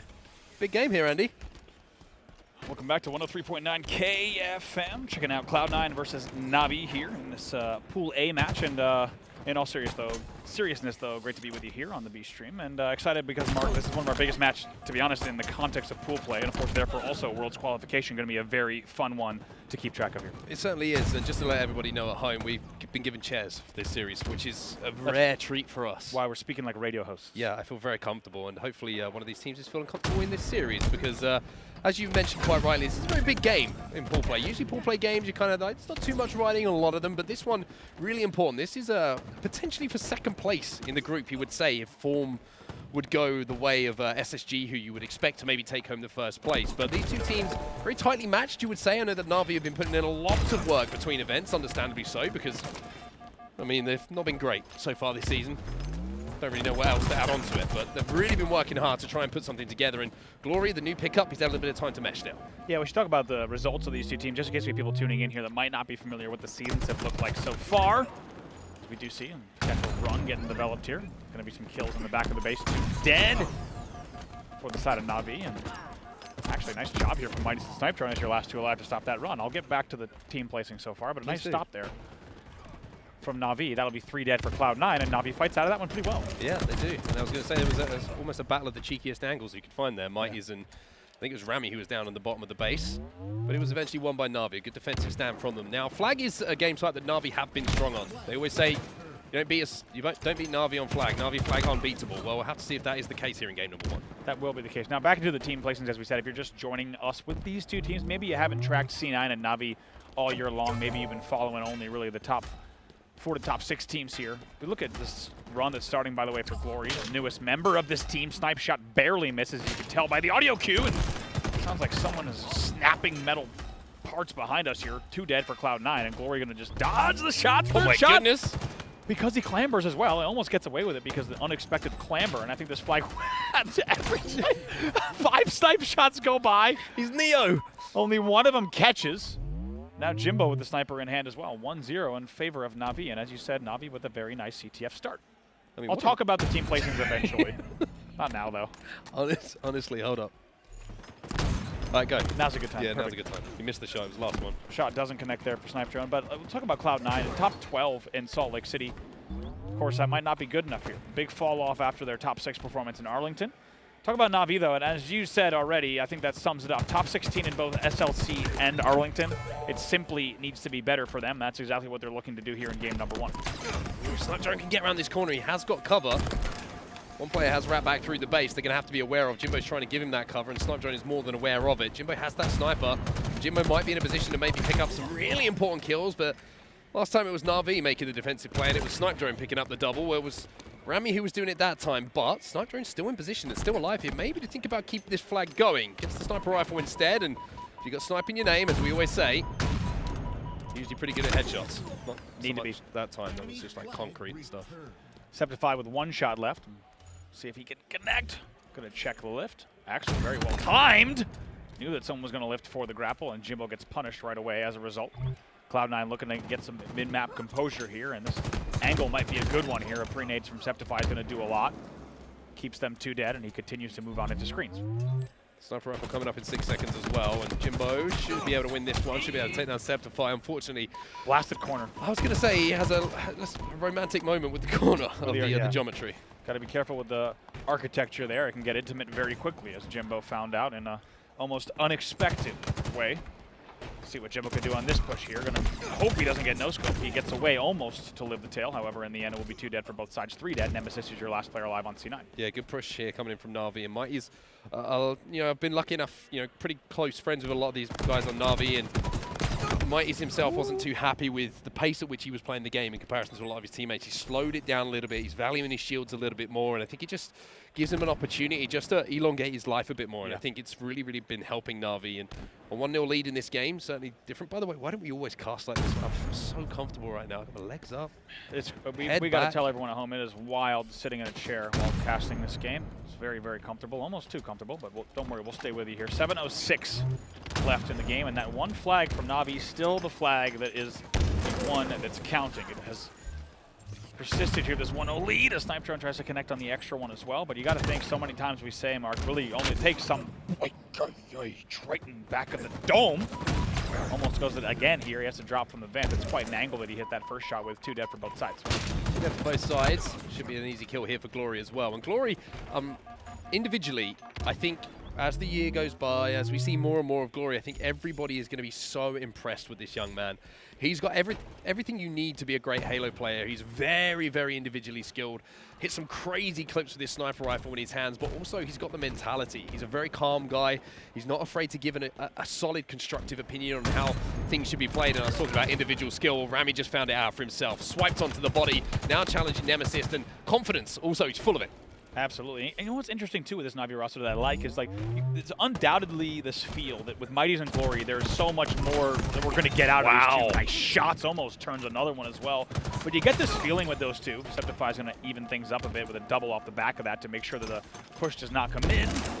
Stays alive and avoids the splash from the nade as well around the Geo. But you have this feeling with Mighties and Glories that their story is just starting to get written. You have to wonder, maybe this World's season, maybe here before the end of the year, might be a little bit of the beginning chapters of that tale. Yeah, and speaking of Navi last night, I kind of just gently reminded them, boys, this is money season. You know, this is where you win your money. This is the major. This is then followed up by the World Championships, and you can't be placing top 12 if you want to finish the year in the positive when it comes to the cash flow in your bank account. So I think they've all realized how important this time of the year is, and I'm sure the same could be said on the other side for Cloud9, right? It's a very similar story for both teams. See what's going to happen here with the QT in the hands of Nemesis. First time we've really seen it possibly being taken advantage here on our main screen. Actually tries to QT, but the frame difference just doesn't pay off. He'll get taken down right before the QT hits. Yeah, one thing the Navi have got to keep in mind here is sometimes they're a little bit guilty of playing after getting that first flag a little bit too defensively. They can play back in their base. They don't try and take space on the map. But one thing I'm liking for what I'm seeing at the moment is they're being aggressive, constantly trying to pressurize Cloud9 off their respawn inside of their base, because we always say, what's the best way to defend? Well, probably picking up kills in your opponent's base, not letting them anywhere near your flag.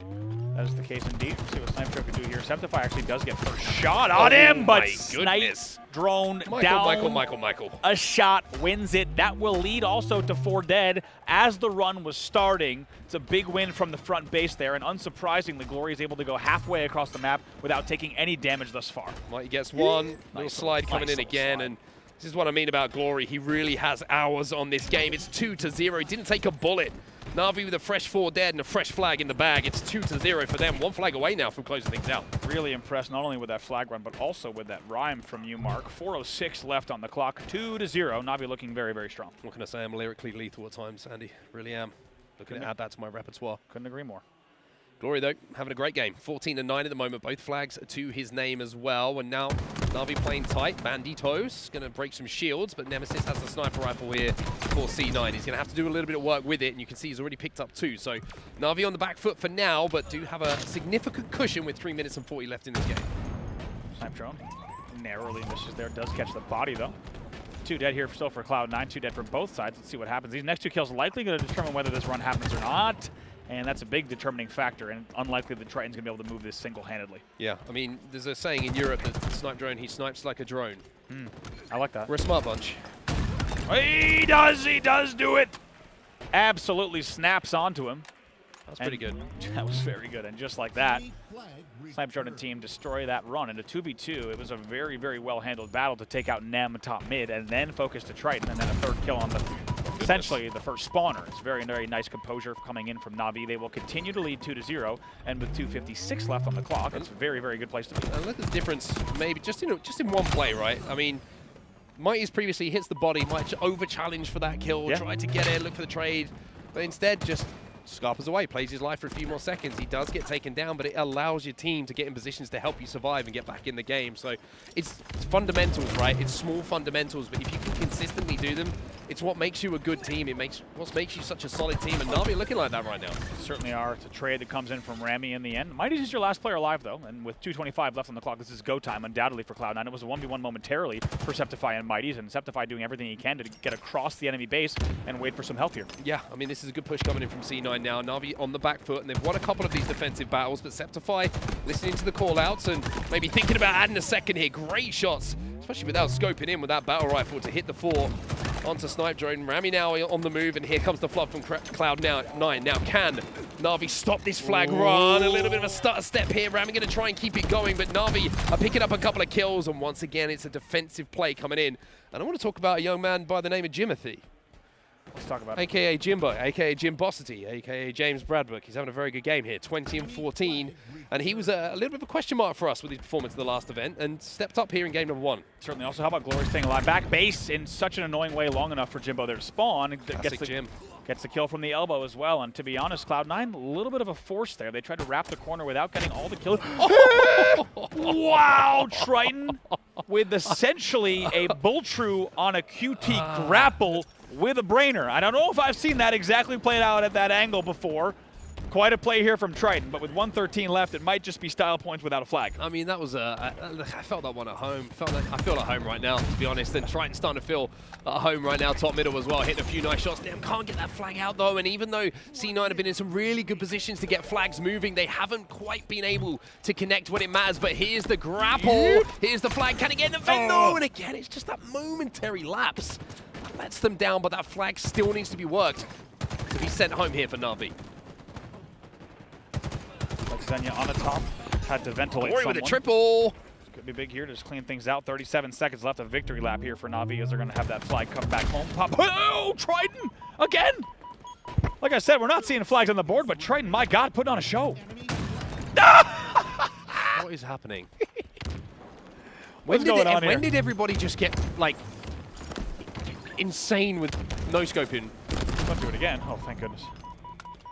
Oh, no, he's got 3 more bullets. There's 3 players in front of him. Nighties comes in. 10 seconds left on the clock. That's the only good news here for Navi, really, is 10 seconds might not be enough time, even though the flag does get moving here, and Jimbo comes off the respawn, and everyone from Navi has fallen in the meantime. They're not going to have the time to even put this one home. Navi will take home game number 1. C9 gave it a good run towards the end of that game, but Navi looking extremely strong, you have to say. They really were throughout the entire game, and even though we saw moments of opportunity, for example, 2v2s with Triton, for example, in the back of the Navi base, and they had undoubtedly not just an opportunity for a run, but what should have been a run. Navi with great composure there to slow things down and make sure they don't run away with anything. 2-0, it's a perfect defense there from Navi. Yeah, and I want to talk about Glory. I mean, his gamer tag is Glory GG's, his service tag is hard. And he was a hard kill in that game, and 24 and 17 from him, but it was the flag runs that were so efficient as well, hitting those G slides, capturing that flag, making sure that every flag that went home was done in the most efficient way possible, and everyone doing a great job. But you're looking at damage as well. Jimbo, really impressive from him, and I've been saying for a while, I think Jimbo just needs to feel comfortable with what everyone else is doing for him to concentrate on his own game, and I think you saw it in that first game. I think another thing to talk about is just the fact that we know that from talking to Navi, their VOD, they feel the best about their VOD review. Well, they started doing it. Yeah, which helps. I mean, I don't want to be that guy. You know, I'm sure they're going to watch this one back, but it's something they should have been doing for quite some time. But while we step away from the game, we'll wait for game 2 to get underway, gives you an opportunity to go grab a drink. So join us back in a few seconds.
Welcome back to, I've forgotten the frequency we're on. I think we're on 103.5 KFM. 103.5 KFM, a.k.a. Bravo stream with a.k.a. Bravo and Onset. Navi currently 1-up in this series against Cloud9 and looking very good while they do it, Andy. 2-0. The score on Argyle capture the flag, and good signs from Navi. Taking them a while, but some good signs for sure. Certainly, I have to say, I'm enjoying this radio cast as we very rarely get to be radio hosts like this with our feet up. Is this what it's like to be a radio host? Must be. I think they actually, I'm not actually sure that's true anymore because a lot of it is broadcast on the YouTubes and other streaming facilities. Oh. So it's like the camera is on. Right, but I think they still have their feet up. That's true. We'll have to get confirmation if someone can send that to us via some sort of social media. That would be wonderful. Even satellite. Yeah, satellite, email. We're also on pen and paper still. Yeah, a lot of pen and paper here for us. P.O. Box 6. Speaking of pen and paper, actually, in an Uber yesterday, going to play some evening recreational activities, and by that I mean completely legal ones. It was actually a game of pickleball. But we're in an Uber here in Fort Worth, and the Uber driver, of course, wanted Walshy's autograph. Understandable. This is not a joke. Who doesn't? He actually did want an autograph from Walshy. However, didn't have pen and paper. And then actually had us stop at the location, the pickleball courts, and insisted on getting out of his vehicle and finding pen and paper in the facility. During the journey that was being tracked at the time, or well, before the timer had started? Actually, the journey ended. And then he said, I'm going to pull in here, park, and find pen and paper in this facility. Oh, so it was just a time burn. Yeah, so the man got his Walshy autograph, but at great cost. Yeah. At great cost. But I have to say, I mean, credit to the guy, right? He got the Walshy autograph. And for how many hours did that keep you up at last night before you finally fell to sleep? Oh, you mean how much did it bother me? Yeah. Luckily, I was so exhausted after pickleball that we just knocked out. It was Okay, good. cool. Luckily, yeah. That's good news. Anyway, good news as well for Navi fans at home. Hello, by the way, if you're watching. European fans, I'm sure. I wonder if there's like some really big North American Navi fans. Oh, Jess Savage, if you're watching. Jimbo's girlfriend, I'm sure she's watching. Hello. I'll answer my own questions. They're feeling very good at the moment. Cloud9 not so, though, as we head into game number 2, which I believe is going to be live fire Slayer. Could be wrong. We've been wrong before, that's for sure. Many times. But all seriousness, as you said, Navi looking very good there. I think this is a big moment for them in the season because to be candid, it's been disappointment after disappointment for Navi as of late. You can be candid. I will say it's not been good enough. Sure.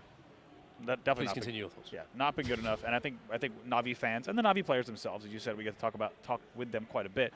Know that there's a lot more that's been left on the table in the season so far. So that game 1, the way it was played, the fact that they managed to not just sneak out a 1-0 win, but a convincing 2-0 Argyle CTF win, I think bodes well for the entire series. Yeah, and I think another thing to point out as well is I really think that they've finally found a voice on their team who's confident enough to call plays, and I think that is glory. Which is, again, it's another string to his bow. A new player who comes in who has the confidence to tell more established players what they should be doing on the map. It's all good. We always talk about communication, how vital it is, but to have that player who says something as simple as "Let's play blue," instead of "Should we do this?" or "Where?" Exactly. You know what? It's that sort of direct communication that he gives his team, and he feels like he's a lot of the time the best eyes on the map to kind of guide where everyone else is going. So I'm really excited to see how he develops as a player, and very, very strong game 1 from him. On the other side, though, Cloud9 really didn't get going in that game, you felt, at any point. There wasn't anyone who went on a spree with a sniper rifle, didn't hold down that weapon for too much time. And like you mentioned, a little bit inefficient when they got into the base. Even though they got a few kills, they weren't able to push them back onto like the snipe side spawns. It was always back of base, which is so difficult to get that flag out. Yeah, it really didn't feel like you ever had, say, 2 players coming through screens. They clear out elbow, and this kind of methodical, systematic movement across the map. It felt like they would end up in situations where, for example, it was a 2v2 and they were about to get a pull going, and it's just difficult. You need to convert perfectly, not only on your first kills, but you also need to do the same as you follow up with your next kills, right? Argyle CTF being such a long flag run, you need to be very on top of the way that you're essentially structuring your pushes and getting into the action. Otherwise, you're going to find yourself on the receiving end of a lot of damage time and time again. And Navi was able to just kind of step up to the task each and every time, and all the pressure that came in from C9. Now, let's not forget, Triton hitting some shots that he needed to.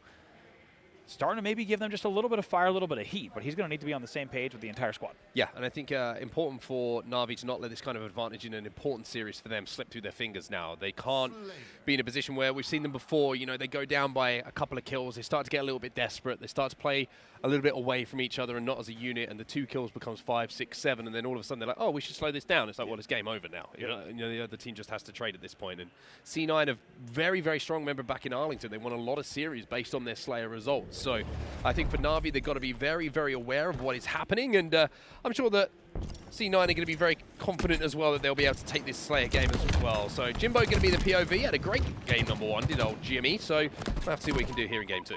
And by the way, as a reminder, if you want to let us know, ooh, Christmas shots from Jim. If you want to know what you think about this series and let us know who you think is going to take it, feel free to call in. Taking in calls all day long here. 103.5 HCS FM. Now 3-1 lead here off the break from Navi. Make it 4. Mites has got that heat wave as well, and this is another thing they've been really working hard on, is controlling that heat wave on live fire. And after a great start, they're not only going to have control of that, they're going to have a snipe drone with a fresh gold coat on. He's got that overshield, and this is a really, really strong start from Navi here. Now, how do they push this advantage? That's what I want to see. I want to see them pick up the pace in this situation, try and chase down a couple of kills, because they have the advantages in their favor. Remy with a very nice double body shot to nuke the overshield of snipe drone, and what looked like it should have been a very pushable advantage now just becomes a 5-3 game with no overshield in play. Try and got a little bit lucky there. 1, 2, 3. Double kill. 2 stars on your screen. Cloud9 seeing stars. You like that? I like that a lot. Also a little bit of Mike Tyson's punch out. Just Did you ever play that? And like, did you beat Mike Tyson? Yeah, I don't think you can. Can you? Tough to say. 7-4 the score. Cloud9, even though Navi get out to that hot lead in the overshield, it's not going out of hand for them. So C9 have done a good job of kind of restricting the damage. But speaking of restricting, they're not going to be able to restrict the flank here from Z Mighties. He comes in and manages to get 2 on the beatdown counter. And they extend that lead just a little bit, but very close game still. 9-5, not out of hand for either team. Beatdown counter sounds like a place you might find in a wrestling script. 9-5, 9-6 now, as you said. Them doing whatever he can in the sandbag, but it's not going to be easy. Just very good pressure and team shots coming in, not just from the tower, but also top mid here. Jimbo's caught out in the court, though. Shroud doesn't go down in time, which maybe provides an opening here for Cloud9 to keep this game close. Yeah, C9 to push past the overshield as well, but there's the flank coming in. Snipe drone gets 2, Mighties gets 1, and that's not going to just be the lead extending. It's also going to mean the overshield should go to Navi here. They timed the push perfectly. And Snipe drone again, the difference maker. 6-1 in this game, by the way. Very nice pressure. Sorry to jump in. Very rude of me to do. No. I'm looking at the same thing. Glory stat line right now. 1 kill, 2 deaths, 10 assists. I've never seen that. I'm going to take a second here because we have the opportunity as the game slows down at 13-7. Look, as Onset just pointed out, very rightfully so, look at the top right of your screen. And look at that. Look at the entire thing. It is make it make sense. I'm going to just take this in for a moment. Glory 1-10. Excuse me, 1 kill with 10 assists. No other assists on the team. Never have I ever seen a scoreboard like this in tournament gameplay. Never have I ever. Wow. He's doing his best formal impression at the moment. He's doing it pretty well. That is human wild. UAV. He's got another kill now. Nemesis picks up 1, but it's going to be Mighty's turn to get the sniper rifle now. He's also a player who has a lot of ability to make a flashy play. Oh, did he hit the body there? I think he got body and still has more assists, by the way. That man got body. Now they're tied, essentially. Still has the same amount of assists as the other team has kills. Finally edged out as the game goes to 18-11. Another double kill there for SNL Padrone. Picks up 2, 18-11 now. As Glory will find that sniper rifle. Do not change POV, by the way. This guy is a little bit of a freak with this weapon, trust me. He got it. Cost him 2, but he's going to finally get up top. Looks just away at the wrong time as a lot of shots are going to be coming in from Overshield. But with about, I believe, 7 shots to play with, let's see what he can do. Overshield coming up in a few moments' time as well. Navi need to make a play off the back of this. You can see 2 have gone to try and flank that A-plat. Jimbo's going to get a little bit of damage. Oh, I told you, man. I told you, man. He's got that Irish blood in him. It's the kind of thing I do. Wow. I mean, I'm not kidding. That was Nemesis to go C-Plat's a great play, right? That should body. That C-Plat move. He's going to find him. He's going to find him. No! A little bit of a windmill there. Yeah, the first bit was good. Not the second part. No, I didn't like the sequel. Run it back. And we never like the sequel, right? No, it's true. Sequel's never as good. Look at, here comes the push. Overshield does go to C9 here, and this is their opportunity to close this gap. The flank is coming in. Snipe drone, can he survive? The answer is no. Mighty's giving him the wiggle, trying to do the worm. Gets the overshield off, but there's going to be a double kill here for Triton, and all of a sudden this game is extremely close. In a bit of a blender here, Navi. C9 starting to take over as Rami takes down the final player, and immediately they're flying across the map here, Yeah, C9. if I'm not mistaken, that was 18-11, and now 22-19. So quite a run here coming in from Cloud9. It all starts with just, if you think about Glory stays alive, if he gets the kill on Rami on back dirt there, it probably doesn't happen whatsoever. And just like that, now it's a very different game for Navi. They need to be a little bit careful at this stage of the game. I feel like Navi started falling apart when everybody else started getting assists. Exactly. Should just all played off Glory. That's what it was. 22-19 the score, just 3 kills now between the two teams off the back of the first overshield pickup for C9. So that's good signs for them, knowing that if they can get that power up in their control, that they can put it into a run of kills. Snipedrone going to be challenging top middle. Glory does get that first pick though. So once again, the opening here for Navi. Mighty's crosses the road, but doesn't look both ways and almost gets run over like the famous chicken from the joke. How famous is that chicken? You're Dude, absolutely he must right. be, like, of all animals, who's the most famous animal? I would say the chicken that crossed the road. It's hard to think of. It's hard to think of any modern animal. Right? I think in previous times one might have made the argument that biblical animals had quite a bit of precedent around them in terms of What? Name one. there had to be several sheep. Think of how many shepherds there were. Yeah, but they were like equally as famous as each other. Stick almost comes in here. Septify has found himself a sniper rifle, but not before. Snipedrone has found himself a kill. Overshield does go over, and even though it's the overshield kind of not having too much of an impact, it keeps it out of the hands of Cloud9. Nemesis, though, does have the sniper rifle, and it's a 3-kill advantage still, but Rami's chipping away at it himself. I think there's a famous whale too at one point. 26-24 here. Shamu? Just a 2. No, I was thinking, doesn't somebody get eaten by a whale? 27-25 now, as the kills are going to continue to be exchanged here. Just about a 3-kill difference between the two, and Navi holding on, but you could just feel that in this series, it's very plausible. Oh! Nam hits another one, almost does it again on Snipedrone. Kill leaned up anyway, so take a look. Just like this, tied up at 28, and you have to think. We think ahead. There's definitely a storyline where Navi had this series in their hand and they let it slip away. They need to make sure they realize here, you're tied at 28, you've led the entire game, get back in control here. Do not let this series get tied up 1-1 if you're on the Navi side of the stage. Yeah, and it's been Nemesis who's kind of changed this game, right? As soon as he got that sniper rifle in his hands, he's hit a few heads, he's hit a few bodies. Excuse me, might have been Septify initially who got those kills, but Nem now is going to have the opportunity to close down any kind of push. And they'll be a little bit trapped at the moment. Interesting to see. This is playing on the back foot. This is another thing that they've been really working hard on, because I've always said it's easy to play Halo when you're on the front foot and you've got numbers, when you've got weapons, but on the back foot is where it matters, and it's not looking too good for them. But Jimbo flies out. They get a couple of trades, and trading when you don't have advantages is fine, because then you make the game a little bit more open. You can afford to take 1v1s, create 1v1s, and Snipedrone now, having stayed alive and pick up a kill, finds himself and his team with a 1-kill advantage. Just like that, Navi, make sure to hold on. Take a look at this overshield. This is absolutely enormous here. We always say the 30-kill mark is where things get interesting, and how about this for a perfect timing of a mid-game? Next overshield popping up in 7 seconds. Only a 1-kill game here, 31-30. Jimbo and Nemesis are down. Here comes Snipedrone once again. He gets that kill. Oh, He repulses him God! back as well. Snipedrone! Oh, he's done all the damage possible. Triton now flies in, but Glory is there on the cuts. Can he get the kill?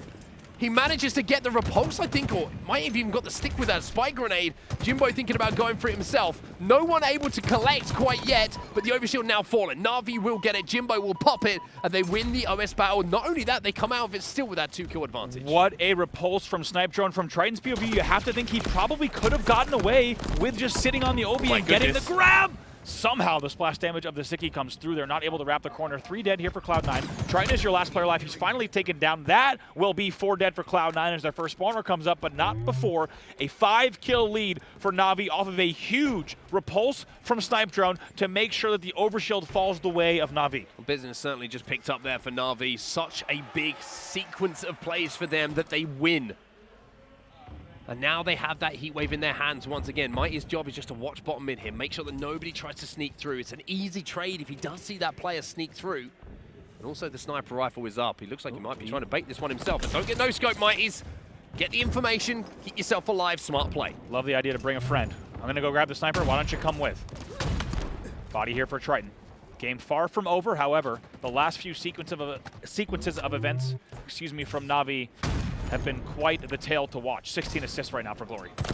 Glory flying in as well, and Glory Didn't have full shields in that situation, but comes out of it with a kill. He's still alive. There's no way.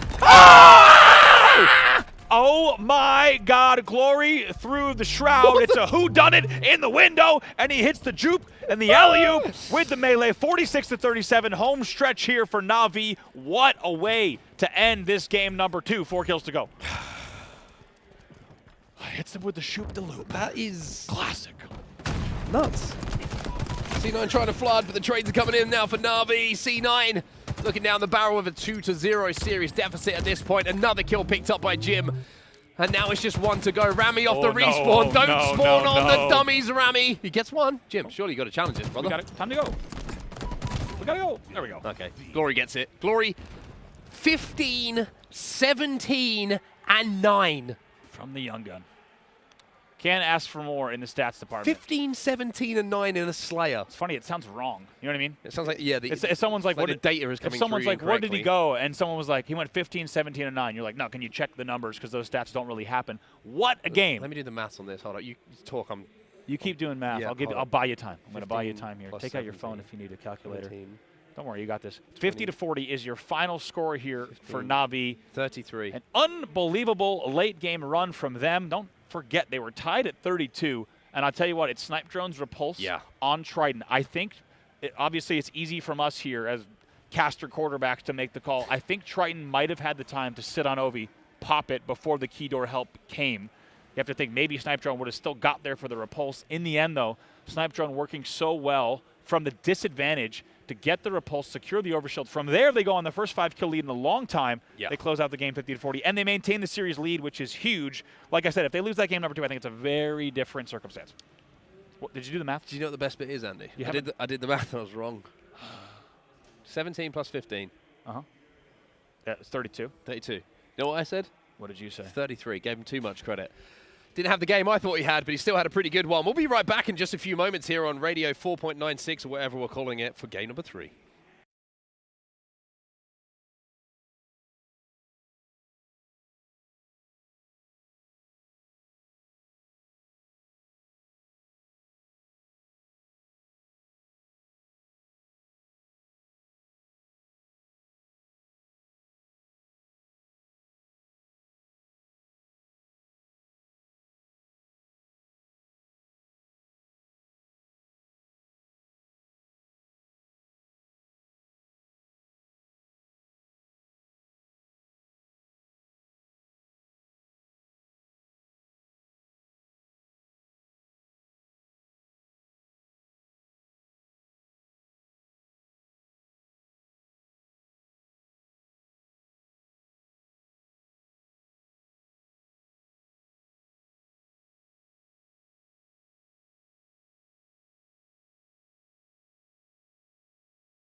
Well, welcome back, everybody. We hope you're comfortable and we hope you're ready for a little bit of Game 3 action here between the two titans of their respective regions. We have Cloud9 and we have Navi, and Navi feeling very comfortable, very good at the moment. Andy is up 2-0 in this all-important series. We've just had 2 slices of cake. Oh, great, the B stream great is birthday cake here at the B stream.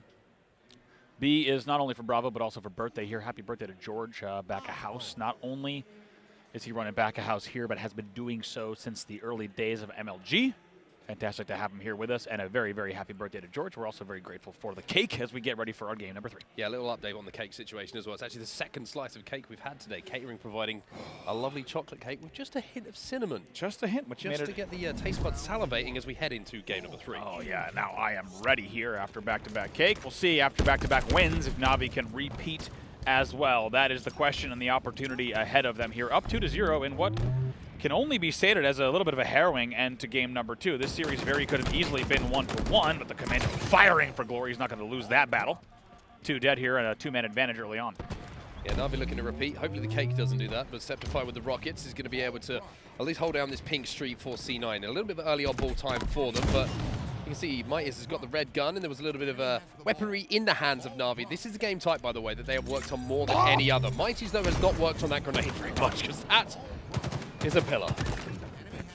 Almost gets stopped by the geometry, lives to tell the tale. Glory also lives to tell the tale. I think he got spiked by the spike as well. It's like, dude. They will go, they will go into a lead here though, 10-7 early on, and we'll see where these next kills go as they also get the first one. So that first pick could potentially pave the way for quite a hold here, to be honest, especially if you look at the composition of the C9 players right now. Yeah, looking really good here. Glory with early ball time and some kills alongside his name as well. So 23 and rising as now Cloud9 get every player back on the map. So now you're looking at the kill feed. What's going to happen? Who's going to have advantages? Well, it's all going to be in the hands of Navi, because last player is alive here for C9 is going to be Nemesis. 2 players still alive for Navi, and Mighty's doing damage means that he's not going to be able to push. Nem doing everything he can to stay alive and do damage. It's difficult. Their Threat Seeker does go out and looks like tough to see for a second. He does get the data here, as you see, in the back of Tram. However, even with the information for his team to push, it might give them a tiny bit of space, but honestly, not much. Great control here from Navi as they lead 53-7. Yeah, what a hold this is from Navi. C9 haven't really been able to get inside of Tram. Septify finally kind of describes what it looks like to the rest of his teammates, but taken down almost immediately. 61-7 the score at the moment, and Glory, I mean, he was doing everything in the last game when it came to assists. Well, this time he's like, hey, I don't need to get kills in these games. I'm just going to pick up ball time and assists. He hits 70 points alone here, and as you'll notice, that's the exact amount that the scoreboard has for his entire squad. 75 now, and Glory just running away with his oddball. Finally, it gets played bottom middle. Nemesis with the rockets in hand needs to try to find this game and find a way back into it. Yeah, needs to make a play off the back of Rami's kill as well. The map has opened up. Oddball is down now. Rami with the second, and Nemesis still not in a position to really turn it into objective time or anything. A little bit of a ring around the rosy. Doesn't connect with one. There's a second here, but a 2-for-1 with no ball time when you got the rockets. Maybe C9 not looking the most efficient at this point. Yeah, certainly Nemesis there had a this dangerous as well. Somehow he gets it. Tried to grab the ball. The ball resets as he tries to play the ball from the L, and then Navi gets the ball. This is, to be completely honest, just been a bit wild here. We'll see if Nemesis trades again. He does trade out. Mighty's is your last player alive here. Nice job. I think he played the ball front C, and he stayed alive with red gun and Balk, but you can't ask for more. Yeah, I mean, Mighty's might be able to actually be a nuisance here. Actually. Maybe. I don't know if he looked away from his screen or maybe, oh, yeah.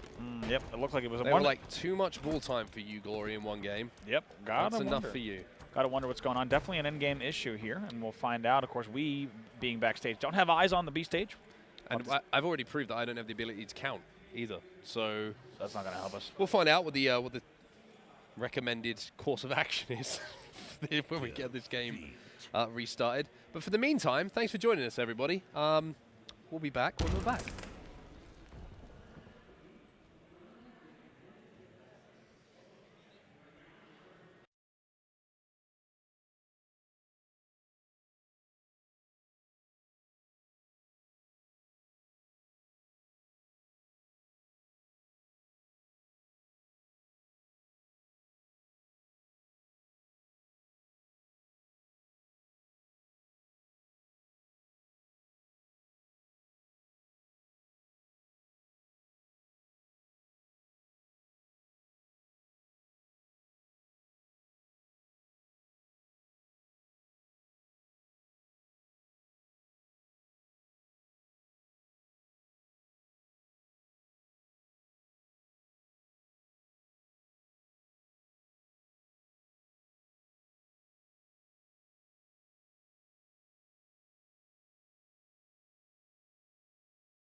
Welcome back, everybody, to Radio 3.3.4, and welcome to the Bravo stream, where we have an update for you. If you're just joining us, of course, welcome. Find yourself somewhere comfortable to sit and listen to the dulcet tones of Onset and Bravo, but we did have a little bit of a, what I would call a technical failure in that first round, but we've got an update for you. Navi will need 39 points to take home round number 1 after an electric start out of the gates for them.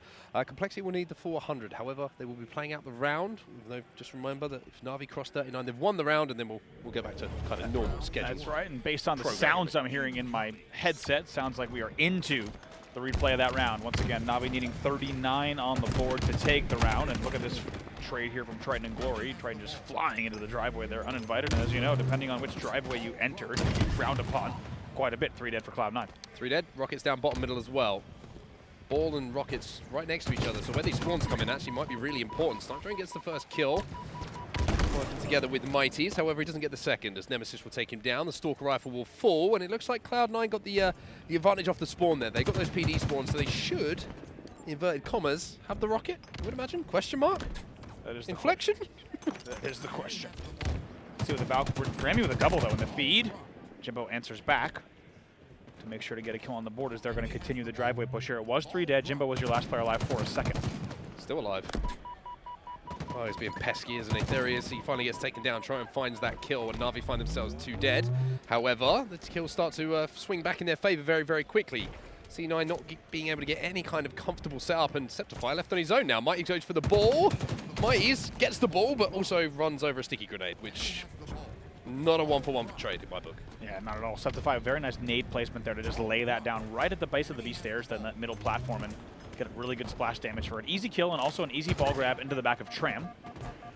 But man, what a round we will need to see from Cloud9. Navi only with 39 points needed to close it out, as we said, based on aggregate score continuation from the round before the reset. Cloud9 will need one hell of a round. Tell you what, Septify just got such a big stick there, and Trine gets a huge double himself. 4 dead for Navi, and it all came off the back of the stick. I think 2 players did the pizza jump, and one of them got stuck, and we all know how that goes if you're close behind. 2 players taken down from the 1 sticky grenade after the kill was initially picked up by Navi, and trying to clean up the damage means that C9 have a full Tram set up at the moment, and now they're looking to move towards the Rockets. They push out, they get some kills, and they get the Rockets as well, and all of a sudden Navi, after that reset, we're probably thinking, hey, we've only got to get 39 points. Well, Cloud9, they need 100, but they're getting closer and closer to it after a really hot start. Could have an interesting series on our hands if this keeps up. Still 2 rockets there. Triton's first does not connect. The second one will clear out the AR and anything around it, though. We'll see if the land beam can hit. Glory somehow just gets the shot done, as you can tell by the flashing shields. 40-0. Here, we'll have to see what Navi could do. Essentially getting very, very close to being a game where both teams only need 39. Yeah, essentially a tie game. And if we get to around the 70 points or somewhere close to it, Glory gets that first kill and opens things up a little bit. Triton exchanges the kill by taking him down. Triton gets a second once again, and Triton really stepping up for his team in this game. He's 10-3 at this point, and Navi might find themselves 4 dead once more. Mighty's his last player alive. He's got no shields, and it's more ball time here for Cloud9. And this game, which was looking heavily in the favor of Navi before the reset, well, looking heavily in the favor of Cloud9 now afterwards. And now officially here at the 60 mark, we're 1 second away, now make it tied here. Now actually, Cloud9 on total score actually goes into the lead here, as they only need 38 to close out the round here. So essentially, we're all tied up for the home stretch. We'll see if Navi can wake up in the second half of this round. Yeah, really good kills, and they've left Triton as well. They did the damage, they get the ball back, and now they have a full setup back at the tower. Now, we saw how good their tram hold was. Now we're getting an opportunity to have them illustrate how good their tower setup is here, Navi. They don't need a huge amount of points, remember. They just need the 39, and they will win this round. Triton is going to try and fly in alongside a teammate, and might be a play ball here for Navi. Ball does get played. Triton going to just try to grab it before it goes all the way to bottom middle. He does successfully do so. Snipedrone's your last player alive in PD, and they know it. That will lead to more points on the board here for Cloud9. We'll see if they drop and shoot or rotate. Looks like they're going to leave him there for now. Snipedrone will survive, but from the info, they're going to know where the push is coming in. Rockets coming up in 4 seconds as well. And the Rockets have been heavily in the hands of Cloud9 so far in this game. Good shots come in from Snipedrone, and look at that kill feed. Glory has the Rockets. Even though he gets taken down, it will be just last player alive now for Cloud9. Snipedrone looking to hunt him down. He knows he's somewhere here on the L. Drop. No, he definitely knows, but does he know? Now he knows. Now he knows. Yep. Gets the kill on benches as well. 74-30 here. Look at Navi, though. 8 points away from closing this out one. Yeah, this looks like it could be the hold. If they pick up a couple of kills here, then that will be the game. I should say, will be the round, excuse me, going to Navi. They take it back into PD. They lock it down, and Navi will take the first round. As we now will just see this game play out in the background while we head into the restart. But Navi, officially, which is always a terrifying thing for me to say, because I always feel like I don't have any kind of authority or trust. Neither of us. From any of the League Ops people to say this. But they are officially 1-0 up as we just wait for the next round to start. We're going to hear some melees in the background, as well as people have some cheeky fights exchange. As we said, I'm going to let the actual round play out just so for the purposes of the round reset, things happen as they should, of course, in Oddball in terms of spawns, being swapped and everything. But as you say, Navi will have a 1-0 lead in this game as well, on top of their 2-0 series lead, and only be 1 round away from 3-0 in Cloud9 here. Yeah, which would be, I don't think even a good result for them, somewhat of a statement result from them. Yeah. I think it's, you know, what's the word I'm looking for here? Talk to me. Not vilifies, no. Bit of redemption. No. No. Not there yet. Starts with a V? I think it does. Validates. Thank you, Brain, for switching back on just in time. You had plenty of time, yeah. Yeah, I timed that pretty well. Validates the work they've been doing in the build-up to this event. Just trying to help. You didn't really give me any synonyms to work with. There was cinnamon in the cake, though. Oh, great cake. Which was really good chocolate cake here. 2 pieces. Ooh, nice little slide here from Glory to make sure the rocket doesn't even tap him at all, and he's going to trade as well. Very nice job, 3 dead. Nemesis now was your last player alive. Mighty's takes him out. Remy is your first spawner. This will be more time for Navi, and they're looking to make quick work. Already in the PD, though. They probably have an audio cue here, and Mighty's knows it. Slides in. Remy's going to have to meet a bulldog. Hey, make sure you hit that final shot, young man. He does so indeed. Don't know why my voice went extremely radio English, although it kind of went transatlantic for a second. Kind of makes sense after how we start this off. Hit that shot, young man. Sniped him now, moving through the L. Welcome to the 1950s, everybody. Got to hit your shots, young man. Michael will fall. Septify. I'm gonna stop. Okay, I'm sorry. Right? I'm sorry. We're cast. This is black and white audio. Whenever I see the gamertag Septify, I think of the lead singer of Disturbed saying the word Septify. I won't do it. You have to do it now. Come on. You can't not do that. I'm gonna. Come on. Before the end of the round, I promise I'll do it. You won't have a better opportunity in your career, maybe than right now, to do it. Yeah. Don't worry. I just gotta work on it mentally. I gotta work through it. Okay. I'll talk about the game for a few seconds. 20 seconds on the board. 20 points, on the board here for Navi as they get back to that tram setup that was so effective. Just to give an update to everyone about what Andy's done. He's taken his headset off to give himself a vocal warm-up for what is to come. So very excited about how it's delivered in the next few moments. Oh gosh. 2 dead here for Navi. Jimbo gets taken down in the end, and Tram will be 2 dead on both sides. Remy take it down. That will be 4 dead for Cloud9. Back over to Snipetro, and just like that, take a look at the score. 38-4. 39, the magic number for Navi in that reset. Well, they've crossed it right now. 40 points on the board for them, and the tram setup was what worked so well for them, so effectively in that first round. They've got so many points, almost 70 unanswered, and Septify. I get Septify! There it is. Takes a little bit of damage on his way down the middle of the map. Jimbo with this red gun doesn't even need to fight because rockets are now in the hands of Mighties. It's 3 dead. Last player alive is going to be your man Septify. And it, unfortunately, going to lose his shields. Navi with more time on the board. Jimbo trying to hunt him down with the Bulldog. Woof, woof, woof, bite, bark. Septify's dead. Classic woof, woof, woof. But I can't even say it. It's such a combo. Double kill as well. You think it's easy, man? Not easy. Sometimes people say easier said than done. It's actually easier done than said. In that scenario, it's rare that that's the case. 3 were dead.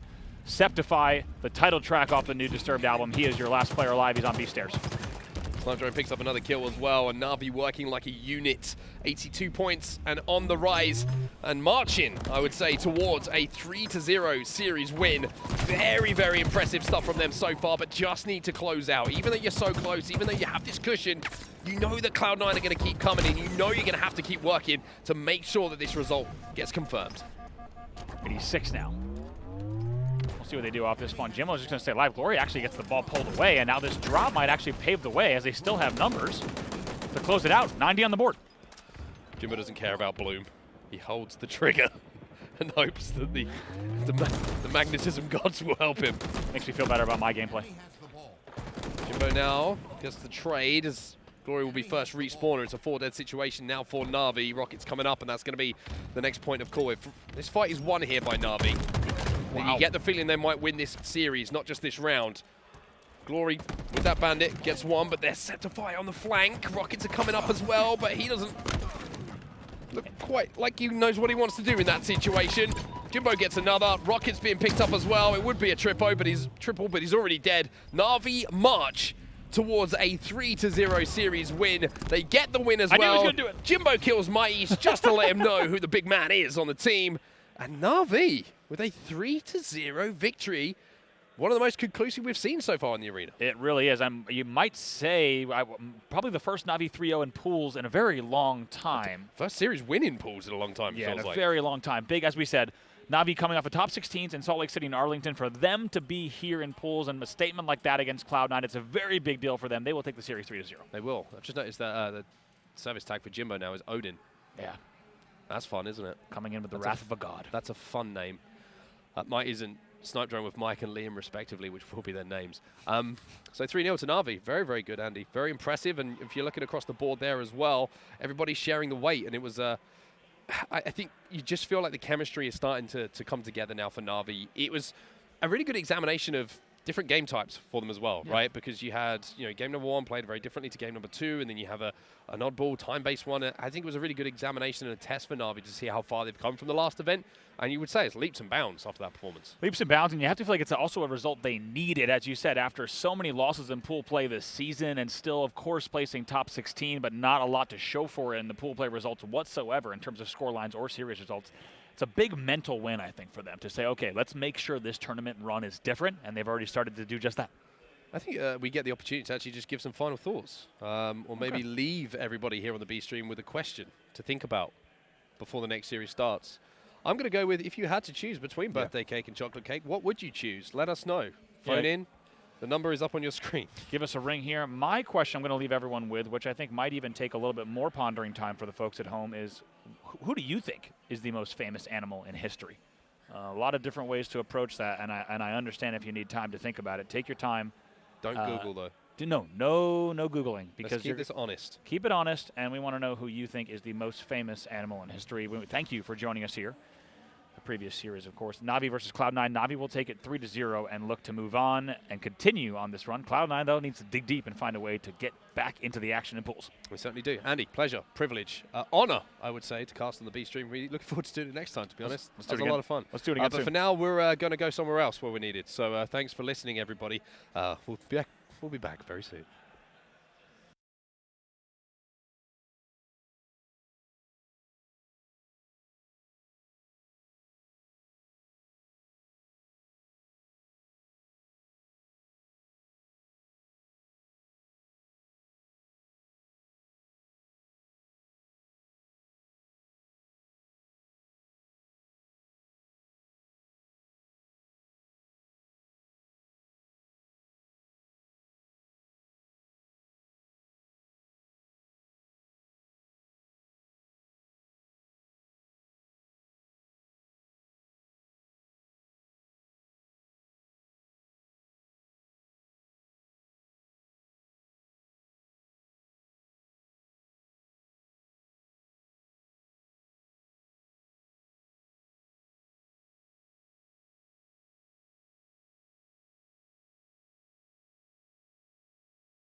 Good evening, everybody, as you're watching the HCS. Hello, Oh, is this a Halloween special? What is going on here? What's up, guys? It's Golden Boy and Walshy here on the B stream, and we're actually on board here. Complexity, Impact Team, and you know, honestly, Dave, I like Complexity. I'm a big fan of this team. Yeah. Big fan of them. As we have, of course, some Argyle gameplay, and hopefully nothing has happened to King Nick. I was just a little worried there for a minute, but I think everything is good. Just assessing the situation. Yeah, just he was taking just a moving moment. very. Just taking it. That's the thing is, I tell people as they're pursuing pro gaming, take the moments in, breathe, enjoy the time, but maybe not right in the middle of the game. Not in the middle of the game. You know, don't get me wrong, the graphics are nice, but you know, you gotta relax there, buddy. In any case, though, as we take a look at this, I have to say, Complexity, man, I'm just waiting for this team to really find that next gear. You know, that's the team that I'm really excited to see grow as you know, maybe if they can stick together, put some more results here. And obviously at this event too, right? These are the type of matches I think Complexity really need to establish themselves as a threat against a, you know, a very game European team. And it seems like we lost a player from Impact Team, so you hate to see it. Yeah, hate to see it. So we'll see what happens here in just a moment. Likely a restart. We could just talk. We could. We could. All right, Dave, favorite color, go. Favorite color? I'm not giving you all my password reset questions, man. Nice try. Imagine. What? Name my first pet. You want that one too? Yeah, actually. And what was the name of your first grade teacher? If you don't mind. So I could go ahead and put that down. Okay. Don't worry. I'll tell you on Sunday, name of the teacher is going to be Mr. Walsh. Mr. Walsh. Walsh. You're going to learn a thing or two about Big Team Battle. Oh, we'll be right my back. God. We'll be right back. Right back. I think we'll just stay on this, right? Might as well. The game restarts. I think that's a clean restart, right? Pretty sure? Something like that. We'll just linger on this for right now and wait for the game to restart up. But hopefully everyone's having a good time watching HCS Fort Worth. Some decent games so far, but a lot of 3-0s. Yeah, nothing as close as I would expect it. I thought the best series we're going to see thus far was going to be the Native Red FaZe, and FaZe dominated that one. Yeah. And then the next series that I'm really looking forward to, outside of what we're watching currently, of course, is it's going to be the Optic Quadrant. Oh, I was gonna, Optic Quadrant. Yeah, that's the highlight of the day Dude, for me. Optic, like, almost dropped a Slayer against Mind Freak. So, you know, I don't know, man. And coming into this event, who was it? No, it was Mark. Onset. Onset was like, you know what, GB? I think it's happening. I think Quadrant are finally going to win an event. And I was like, win an event? That's a bit. They got to get top 4 first before they go. I mean, I would love to see that happen. That'd be incredible. That's the thing is, like, once these top teams and players, like, they go through a couple stages. One is, like, you have that breakout event or performance, and then everyone notices. And everyone's like, all right, eyes are on you. Yeah. And after that, it's like, do you have the adaptability? Do you know how to change to, like, people now knowing what you do? Because there's a times where you fly under the radar. Like, let's be honest, like, earlier in the year, it's going to be like everyone's just focused on, like, FaZe, SSG, and Optic. Like, you're watching those films, you're trying to learn, all right, what does Snakebite do that's better than everyone else? What is Lucid doing? What is all, you know, and outside of that top, like, few squads, you're going to watch some gameplay and, like, learn, but you're not going to, like, counter as many of the other teams. You're not worried about, like, what does this team do off the break? Like, yeah. Because Halo is so much about chemistry, of how can the 4 people that are on that stage, you know, like, find the most optimal way to work together to be able to and obviously you have to be hitting your shots. That goes without saying. But when you have teams that are just so, you know, they play all the time, they're putting all that work in all the time, you know the shot's there. But there's always that little bit of a difference, you know, and just like the micro adjustments that a player could make, or the repositioning to give themselves an advantageous fight. And as we were talking about before, like, that is what separates the good teams from the bad teams. But what separates the good casters from the bad casters is knowing when to shut up. And we don't know that whatsoever, so we're going to keep on going. We're going to be right back, guys. We'll get the game going in a little bit, and then once we do, we'll catch you in a little bit for Complexity versus Impact Team. See you in a few.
So, you know, that is how I got rid of my toe fungus. Anyway, it seems like we're back in the game.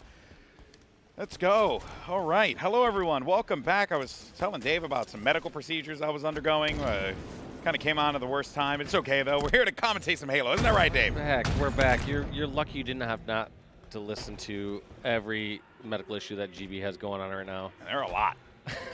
It's actually quite sizable. You know, the studies are being done about me. Anyway, back into this one we go. Let's see what the Guild can do with the S7 here as he's lingering about on the west side of the map now. But yeah, we were talking about before about complexity, man, and how I'm just really excited to see this team really begin to find their footing a little bit. And even though, you know, you had a few close games there against Sentinels, you got to be able to close those series out. So you have to establish yourself here, I think, against Impact Team and show that you can go toe-to-toe and, you know, kind of like just push the rest of the pool to the side. Does that make sense? Yeah, you absolutely, like, everyone has their different rankings and targets that you have on the backs of other teams in there, and when you are the number 2 team inside there, you know that number 3 and the open pool play team or open bracket team is going to be gunning for you. And so, one, you kind of want to establish yourselves, kind of like put them in their place and say, like, no, we're gunning for number 1/number 2 spot. Like, don't let that be a thought in your mind. And right now, Impact clearly have their sights set. They know what they can do against this roster. They're going to try and now take advantage of this here, Impact, and they have the numbers up. It was at 3 players down, I believe, on the other side for complexity. So they're not going to really wait for that next round of slays. Great routing here as well, just giving himself. We rarely see that one where they run up to vent and then dropping down. Yeah, because you just have so much coverage right now. It does give the other team time to get back into it, but it seems like that was certainly not going to be the case here. They ran away with that one so fast, and that is going to be 1-0 for Impact Team. Complexity really needs to start just put pedal to the metal here. Wow. Beautiful shot from Septic. Huge, huge play to take out King. That's a keyboard and mouse player right there, baby. That was looking so good. And just such a good dance. Give himself so many opportunities. It's not just when these top pros are getting a challenge, they aren't just jumping out the very first opportunity and trying to hit that shot. Like, he gave himself 3 opportunities to hit that. Yeah. The one dodges the grenade. The third one where he exposes himself even further. But he gave himself multiple chances and also multiple seconds where one of his teammates could have came and helped. And even if he didn't hit that, his teammate was rounding the corner after he hit that no-scope. Yep. So all that valuable time where you're calling out and buying time. Good slides here for Gil because he's going to bring this one straight across the halfway mark, but he's going to meet some resistance there. Courtesy of Septic, who's going to try and clear him out as fast as he possibly can. Gilkey, just a great job, just wrapping around and letting his teammate clean up the player. He had 2 shots on the sniper. He only needed the 1. He's going to dump that over to the side. Misses the shot, though, but there's still going to be an opportunity. Never mind. Probably going to try and get shut down here, but Gilkey's going to be there for the stop, and that is going to be a flag thrusted right over on the repulsor. Cap, and you are tied 1-1. Yeah, just toss that right on the flag plat. Anyone over on the Impact side has to just watch that intimately. Like, they can't look away for a moment, and if you don't have a snipe, you're kind of just assuming you need 2 or 3 people to be looking at the exact same time. So, kind of a guaranteed cap in that scenario. Clean shots from Septic, though. They got themselves in the back of the base. Now we are going to see another round of slays coming in here because you got a few of these spawns. Uh-oh. Uh-oh. Ruh-roh, Raggy. Didn't get around quick enough, and so optimizing that path a little further. Yeah, need to pick up the lag the first time, and then on top of that, unless you know that you have that front angled covered, you need to just run it that backside towards the Magnum, in my opinion. Just need that. It's getting around that very first corner is the flag killer or starter. Beautiful shots from King Nick there. Shut down respectful. This Tusk now going to be lingering about inside of the blue base here. They need to clear this player out, but he has no idea where he is.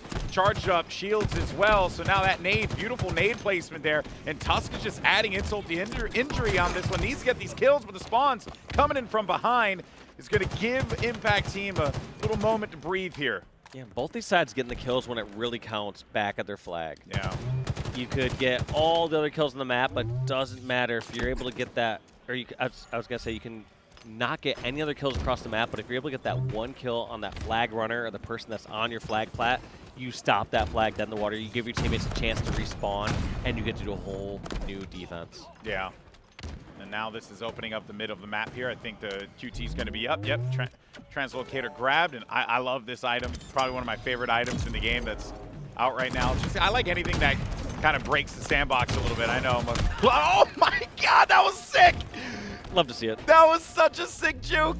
Oh, that was cool. It's hard not to think that that's hype as hell. No, I mean, it's like, I don't think we've seen yet on both ends of the Quantum Translocator, people knowing how to perfectly use it. Yeah, yeah. But also, more importantly, people able to perfectly defend against it. Like, True. like I haven't seen teams yet that are like, hey, I have the teleport location on lock, or like, you know, as soon as someone's teleporting, like, throwing that nade the perfect amount of time before so that they teleport right into an explosion. Like, we have yet to see that be optimized. Well, that's why it's so important with that particular item, like where you pop it for that initial TP. You have to pop it behind cover. You can't pop it in the wide open. Otherwise, you're just gonna get bombed. Because it also doesn't matter when you hit the button. All that matters is when the animation goes into effect. That's where the portal is left off. I've seen so many people like pop the QT and then right there. Exactly. We saw one for good. good. Yeah. But you saw the coverage there, right? But you know, yes. this is like the usual area that you're going to pop the QT at because there are not a lot of areas on this map that you're going to have that freedom. Quite infrequently, even on stream or in the main matches, we don't see people really like camping the teleport location or like doing that perfectly. And so that's one of the few times which coincide perfectly with our casting that we see somebody countering it a bit or knowing how to camp on it a little bit. Yeah, it's so cool. And yeah, honestly, you were talking as well about like where you think the use cases are going to be. I actually think it's going to be in giving you a free push here. And speaking of pushes, as a matter of fact, Impact Team trying to make a push for this flag happen and make it a reality here. Big slide that Respectful gets. And he gets it across to his teammates, but not through the choke. So you're going to be playing around this one for a little while longer. Flux needs to win this fight against King Nick. He's going to play the corner as effectively as he can, and he can't get the kill, though. And that is going to open up Nick for the return. What a great attempt there by Impact Team, but an even better stop by King Nick, because that could have gotten real bad. Yeah, great stops there, getting the kills when they need them for complexity. And that flag, like you said, gets around the corner. We're talking a whole different scenario. The entire tone of the fight changes, where you take that and...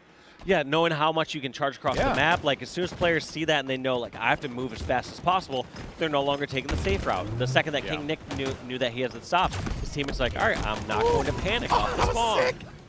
That was actually really sick. We've been seeing that quite a bit here from these players from Impact, where they probably what happens with a lot of teams is they go into pregame lobbies, or they go into custom games. They try to help each other learn little tricks. They're saying, hey, I see this as being incredibly valuable. I think this is something we all should be adding to our toolkit. And right there, we've seen it multiple times from the Impact Team players where it's an instant throw that plasma grenade followed by repulse, saying that even if you're not insta-exploding this is a thing where you can stick that right near your feet or someone in a corner and you kind of send that with them in the corner. Yeah, and so depending on where you throw it and how the trajectory of the repulsor, like there's a lot of really cool things you can do. Speaking of, we're actually going to see what Respectful can do with this QT is he's actually got the pressure on. And where I see the main application of the Quantum Translocator is really just giving you a free push. Free push and then repositioning yourself in a favorable position to be able to do the push again, right? See right here, if I'm Respectful, well, he doesn't have it anymore. It ran out. He was getting ready to moment, he wanted to pop it, dude, Yes. because as soon as he felt it, I actually wouldn't even mind if they added a little bit more time to that, too, because... Yeah, I don't mind that either. Yeah, I would be fine with that because we haven't seen it be incredibly overpowered yet, even at the highest level, which is generally the barometer you want to go with. I couldn't agree more. Yeah, I wouldn't mind adding more time to it, but yeah, I think in flag or all the modes specifically, it's just getting those additional angles, like you said. It's that free push, but for me, it's just those additional angles where you go in on one side, you're able to, you know, teleport back to a power position, lay down shots, and you're just able to essentially add like almost a fifth person on the board. Yeah, you can actually like cover multiple areas in the map here. Gilkey now trying to make this one happen as he's going to bring the flag across the corner, but you can hear the pressure from behind, though. That was the grapple shot, just trying to get in his face as fast as he possibly could. Couldn't get it quite through that choke, though, as Flux now is going to be taking a ton of fights, and he's got the help, too. Tusk, pretty sure he's going to be kicking himself for that one because he was right there, but the flag now has made its way out. Oh! Its way out, but that's going to be a sniper behind enemy lines, I believe. I don't think that was Nick that got the snipe, was it?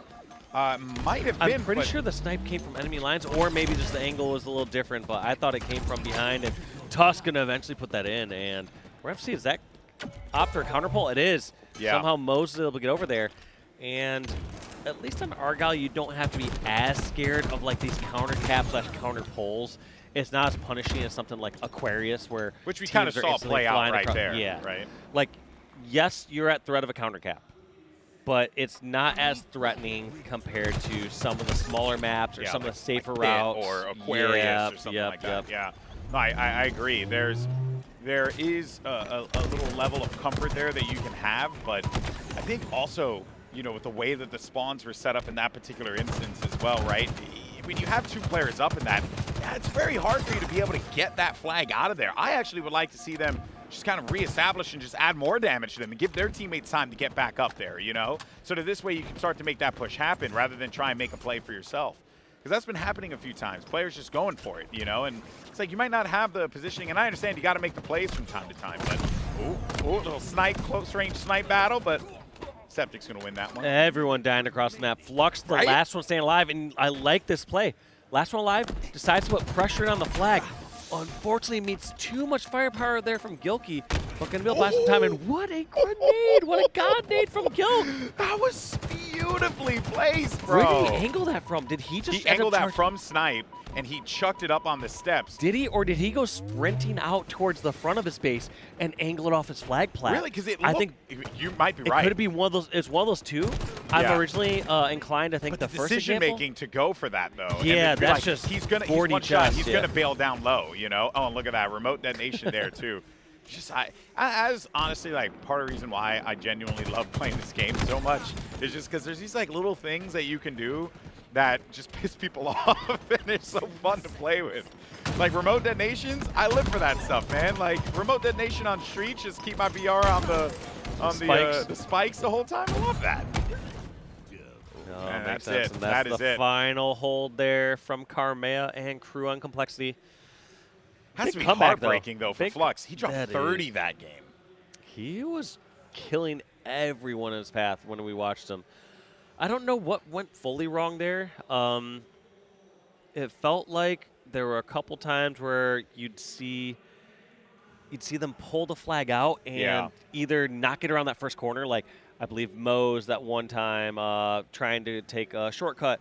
I believe also at the end, I believe it was Flux that ran to that fight against Gilkey and like wasn't able to get a flag pull when he was the last one over their base. Just felt like they had a couple opportunities where they could have got the flag out or got a little further, and they were just stopped at crucial times. And I hate to say it, the highest level play, like it probably wasn't a major wrong decision. Yeah. It's either just not doing something quick enough or the other team just clutching up that little bit. 7,300 damage for an L. That is a heartbreaker for sure. But in any case, so I think we're going to get ready for the next map. So we will catch you guys in a little bit. And then when we're back, we'll be right into map number 2.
was like, if you want an autograph, you got to pay for it. I was like, that's just a simple economics. Is that how we do things anymore? Hey, what's up, everybody? We got to get back to work. Oh, yeah, back in the game. Welcome back, everybody. It's Complexity Impact Team. Complexity is currently up in the series 1-0 over Impact Team. If you're just joining us, we'll be sure to get that sorted out. Unfortunately, though, we did end up losing Respectful, so we might have to restart this bad boy, which is all good, all well and good. Come on, Respectful. Fix your connection, man. I'm kidding. While they get that all sorted, we will we'll get back to our shenanigans. We'll catch you in a little bit. Yeah, we'll see you in a few. Don't go anywhere. Bye. Bye.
And we're back. Hello, everyone. Welcome. As we are back in the action, Complexity Impact Team. Everything's been set up and good to go, so let's jump into this one here. And already, Complexity starting off with 2 big kills to just open up the map for them. And I'm just really excited to see this Cold team just continue to grow event by event here, and especially with what Carmia, is going to be bringing to this roster too. Pretty exciting.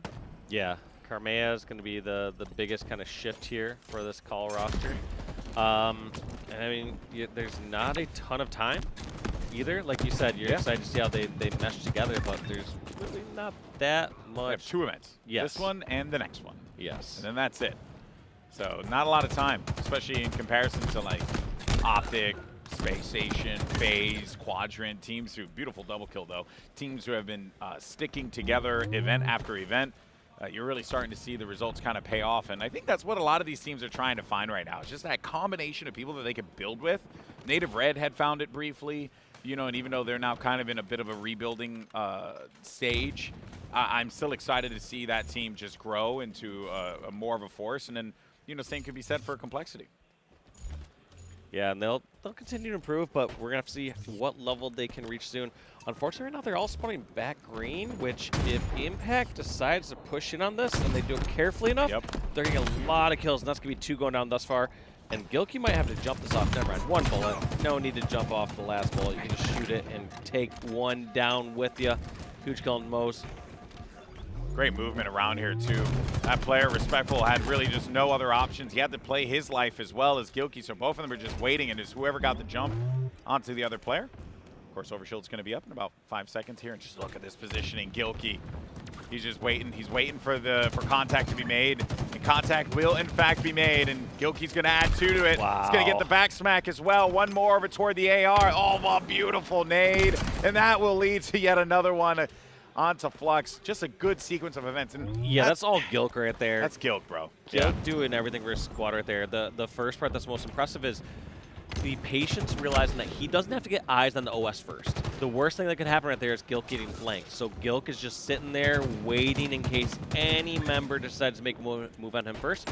The second he realized that Impact aren't taking sandbags and making this push, it's all his. He's shooting everyone in the back and making his own move. Yeah. I think that's good play by Gilk, but also a little bit of a misstep from Impact. Oh, I couldn't agree more. You and also, gotta be a sandbag. I know this is going to sound a little weird and maybe a bit more, minute and nuanced, but I feel like when Septic's pushing out in those particular situations, because you're playing keyboard or mouse, you actually can check that corner a lot faster and then turn around a lot quicker than you can with your controller counterparts. So I would like to see more of that, like, awareness and taking advantage of that, because I do that all the time. I come around a corner that I'm not sure about, and I turn real quick just to see if I get anything, or if I see, just something that looks different, and then, I'll play off of that information there.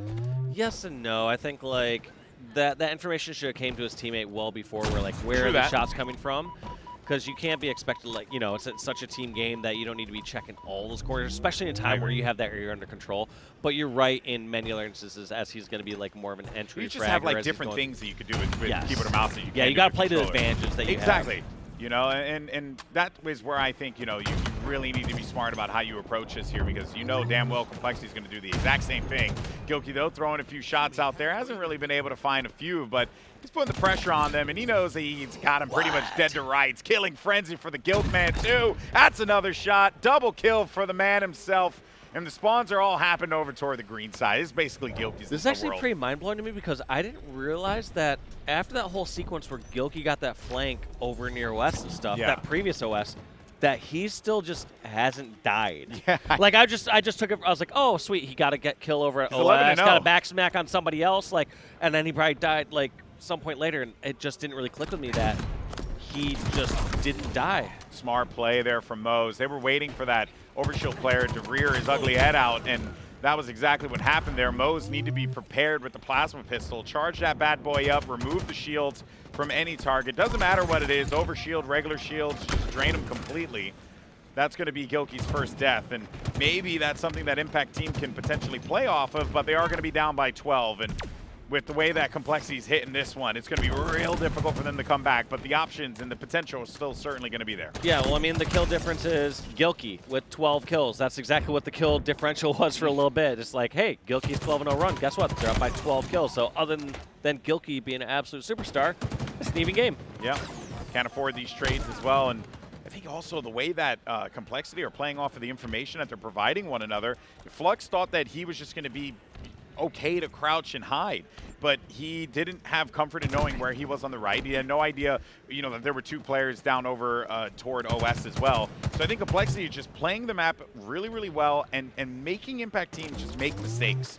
And if they keep doing that, then this series is going to be a clean one for Complexity. So Impact's really going to have to set this up here, because the onus is on them. Yeah, and historically, we haven't really seen the EU teams do as many reverse sweeps against NA. True. In most cases, it's been EU getting off to a stronger start and then be able to close out those games or those series. But with NA having such a massive advantage over the years, with a longer developed competitive scene, a larger competitive scene, Strong talent pool. Yes, it's just kind of that snowball effect that NA's had in its competitive scene for a long time, and so. EU kind of being on the back foot. It's just a spot that they're going to be not as successful. Yeah, and I think part of that too is just, you can even see it in the way that they got that overshield there. There was just no resistance from Impact team whatsoever. They couldn't do anything. You had Shroud screen up. You had 2 players hovering over toward the OS. You had positioning toward tower side as well. Spawns coming in on green. There just wasn't anything that they could do. And even as we look at it here, Impact Team continuing to play backs against the wall, playing not to lose, and that is just what Complexity is doing to them here. 4 kills remaining, and Cole could be up 2-0, and Impact Team are certainly going to need to have to step it up in this next map if they want to have a chance in this series. Yeah, I mean, the next map they're going to have to play is going to be Streets Oddball. I don't really foresee how they somehow if they make this miraculous comeback, I'll just call it right now, Impact's winning this whole series if they somehow close out game number 2 with a win, being behind by 13 kills at this point. But yeah, it's going to be a Streets Oddball after this. We're going to have to see if they're going to be able to change things up a little bit there. Yeah, and just as we were talking about what's coming up ahead, what's going on right now is Impact Team is trying to come back into this one. They've gotten a few players down, but the problem is that you go into this and you can't trade anything out. So Flux, he's got to get out of there because there's no reason why he should continue to be taking the fights, but he stays alive. So if anything, that was pretty damn impressive. But again, you're talking about 10 kills you have to come back against the 2 of Complexity. You have to get 12 to their 2. That's so challenging. Yeah, Complexity, I'm actually impressed by them being a little bit more reserved here, not just charging out, trying to force it. Yeah. Teams have just learned from mistakes over the years. Just, yeah, at this Halo point, can I would be snowball, so charging. you gotta I be would be careful. flying across the map just trying to find this fight. Now, this next overshield could very well be where the game ends because you have so many players from Complexity lingering about that. Beautiful Shroud screen picked up as well. And Carmilla with another overshield. You would really ideally love to see Impact Team grab that, and that's going to have to prompt that player to have to get out of dodge. Flux is basically trapped between a rock and a hard place, gets the kills, and that is going to do it. The 2 that they needed came right after the overshield pickup, 50-40. Try as they might, Impact Team could not come back with that lead that Cole had established.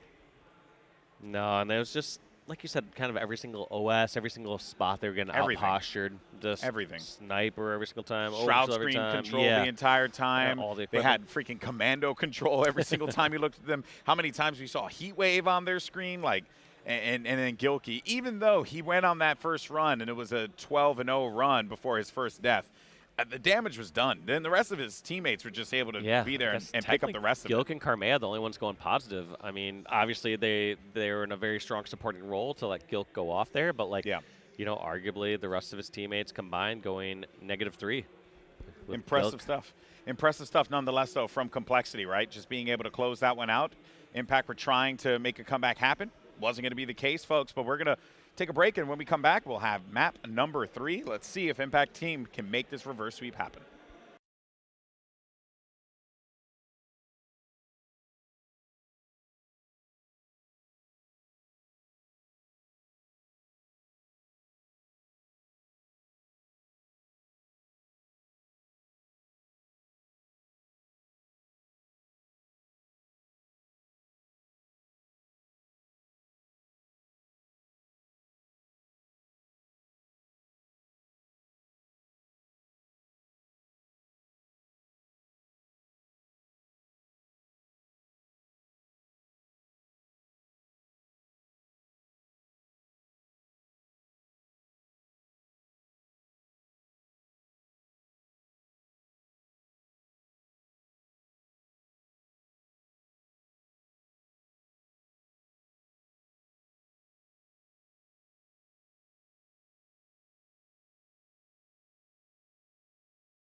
Good day, everyone, once again.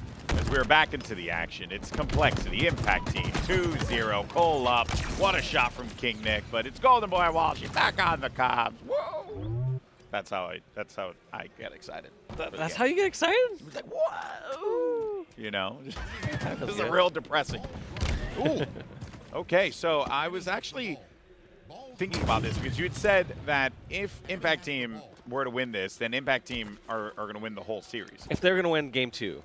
Oh, if they're going to win game 2. Yes, if they won game 2, Oh, they were going to win the okay. whole series. Oh, If they okay. came back on that Slayer. Oh, yes. I thought you were talking about oddball. But No. either way, though, opportunity here. And I think we might have had a tech issue. Did someone drop?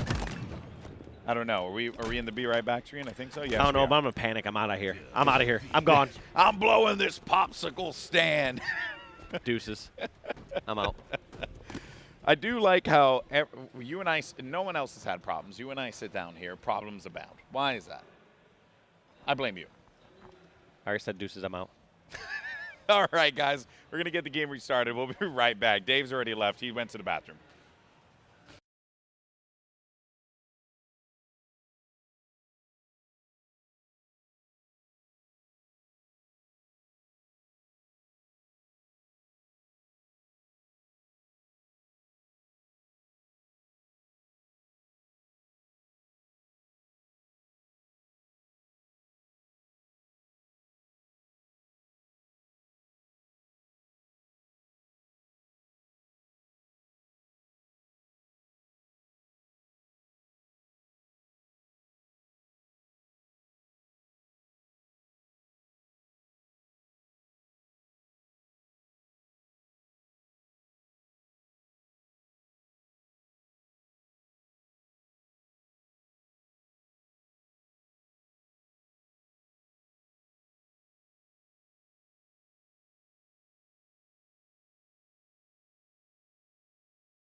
Okay, let's go ahead and try this again. Welcome back, everyone. The Complexity Impact Team.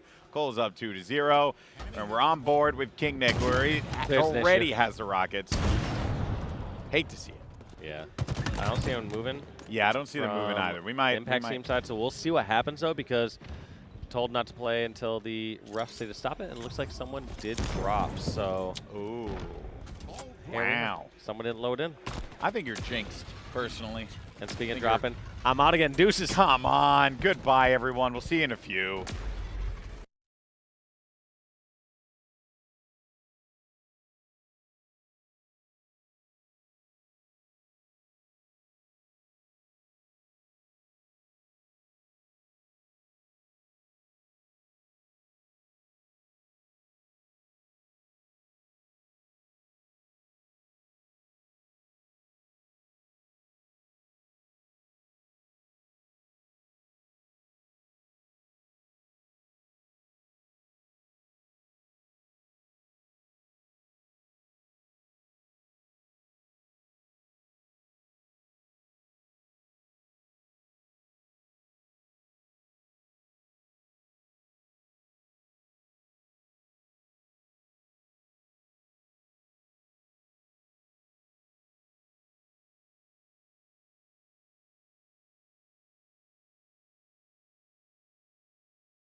All right, they say third time's a charm. Let's see if that actually is the case here as we are back in yet again.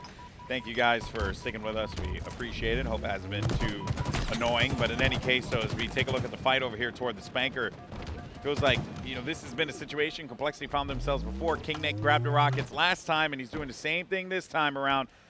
Name of the game, of course, is going to be oddball. So you got to be able to just grab that objective and hold on to it for as long as you can. Get those 2 rounds. Nick's going to just hold down tires, hold down pretty much this entirety of B Street. And they're going to keep racking up points. I kind of disagree with this looking away from there. You know that your main threat is coming from B Street side, but he must have heard a call out come from ATM. And now they has Carmea looking over towards B Street. He now has the freedom to look on over and just decides to fire at long range. Yeah, I feel like those can be argued a bit more desperate times. Yeah. More Those could desperate be measures, the best but rockets, but then yeah, more often than not, when you they just see hit, they damage. hit good. Yeah, they really do. And you go like, from downtown, you know, it's quite a feeling, but ooh, okay. Well, I was curious what would have won out in that situation, a missing Bulldog or a Sentinel beam that was hitting. Seems like Bulldog still manages to get that with the damage output it has.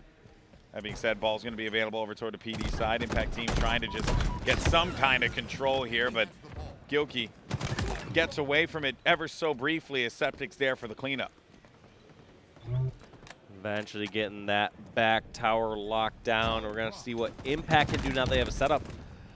Bit surprised to see how Complexity fully opted to bring that all the way in PD, because sometimes it can backfire. Like, one thing that's nice of once you rotate towards the side is if you have good enough idea and good enough control, you can decide to go play ball or bring it in a more vulnerable area like bottom center. But looks like there's opting to slay and hold that area until they have no choice. Yeah, and they're going to bring this one a little bit closer to PD, but not a full commit to PD, though. This actually is a really smart play because you keep that ball outside. I understand that, like, in most cases, you probably want to bring that in, but had his teammates been alive, you're leaving that ball out for bait, right? Overkill. And that is an overkill there for Septic. Nice keyboard mouse overkill. Love to see it. But I just think like little minute details like that can play out, but it just didn't work out for him there simply because he lost the coverage on the outside. I like the idea of playing the ball for bait, you know, and like letting people get a little too overzealous with it, but I also really like good rotations, and that's exactly what we've gotten here from Septic. All the way across. I mean, ran this one from PD after the overkill all the way through Cathay to Neons to Stairs to Tram. And he could continue the rotation if he wants. I mean, he doesn't have the same knowledge that we do, that driveway slash B and arcade are clear at the moment, but you know, it was open. King Nick the only one alive to potentially stop this. There were 3 down for Complexity there, as you had mentioned, right? Only 1 player left alive, and it's going to be King Nick more on the forward position here. Ball's going to be brought out over toward the driveway, and it gets dumped down, and they end up losing those players. So now you got basically 2 players out, and the ball's just going to be out in no man's land. Yeah, they tried to rotate towards driveway, just assuming they had the same sort of sense of control, but Complexity all spawned on had like 30 seconds earlier. PD/B. Yeah, so not the same situation whatsoever, and they rotated right into the hands of the enemy. Carmia couldn't stay alive there with the Sentinel Beam. You're a Sentinel Beam guy? Do you use any of the sandbox, or you just play BRs all day? BRs. Come on, man. BR till I die. The game, there's so many options. Yeah, and So one many of those options things. is BR. Why you restricting my options? Why you hating? You said You know the what? You're sandbox right. is a box of choices, and you're cracking my choice. David, you are so correct. I'm sorry. I apologize, Bobby. Let's see, though, what Complexity can do is they manage to clear out this player over toward Tram. They're going to bring this one here and hold it for as long as they can. I like this position from Carmia, just getting in their face a little bit, kind of keeping tabs on where they're going to be positioned. Knows that 2 players are going to be scattered into the back here. So what does Complexity do with this information? They've been able to pick off 1 player here. They have rockets as well. So maybe you play around this, and you're going to continue to collect. You only got 5-6 seconds left to grab on the ball, and it seems like they're going to be able to do just All that. 4 done. Very well played. Yilki putting on a 46 bomb along with Tusk on the points. It actually was incredibly well played from Complexity. Understanding where their advantages were and good call-outs from Carmia, they just played to that information so effectively. Yeah, I don't think Slane was that crazy. I guess it's 34 to 23 was kills, so yeah, that's actually pretty significant. Close to 50% more kills. And yes, it's going to be more time. But yeah, I think it was Impact having one great rotation, one, I wouldn't say it's a bad rotation, but a bit of a misstep with that rotation run towards B. Yeah. And then I almost feel like Complexity didn't really go for rotations at all. They just like, we're just going to hold the ball wherever it's at and just slay. And if they come to us, we'll punch them in the face. And if they take the ball from us, we'll grab it again and punch them in the face. That's really what it felt like. Ooh. All right, well, get the trade off of that one. No, there, I was going to say no kill with that rocket quite yet, but finally able to clear it up. 2 down now. Complexity can kind of slow things down a little bit here while Impact Team are going to try and just add as much as they possibly can. They got that PD side locked down, but they have done this before, and they have struggled with these pushes from Complexity. So they're going to need to hold this off as long as they can.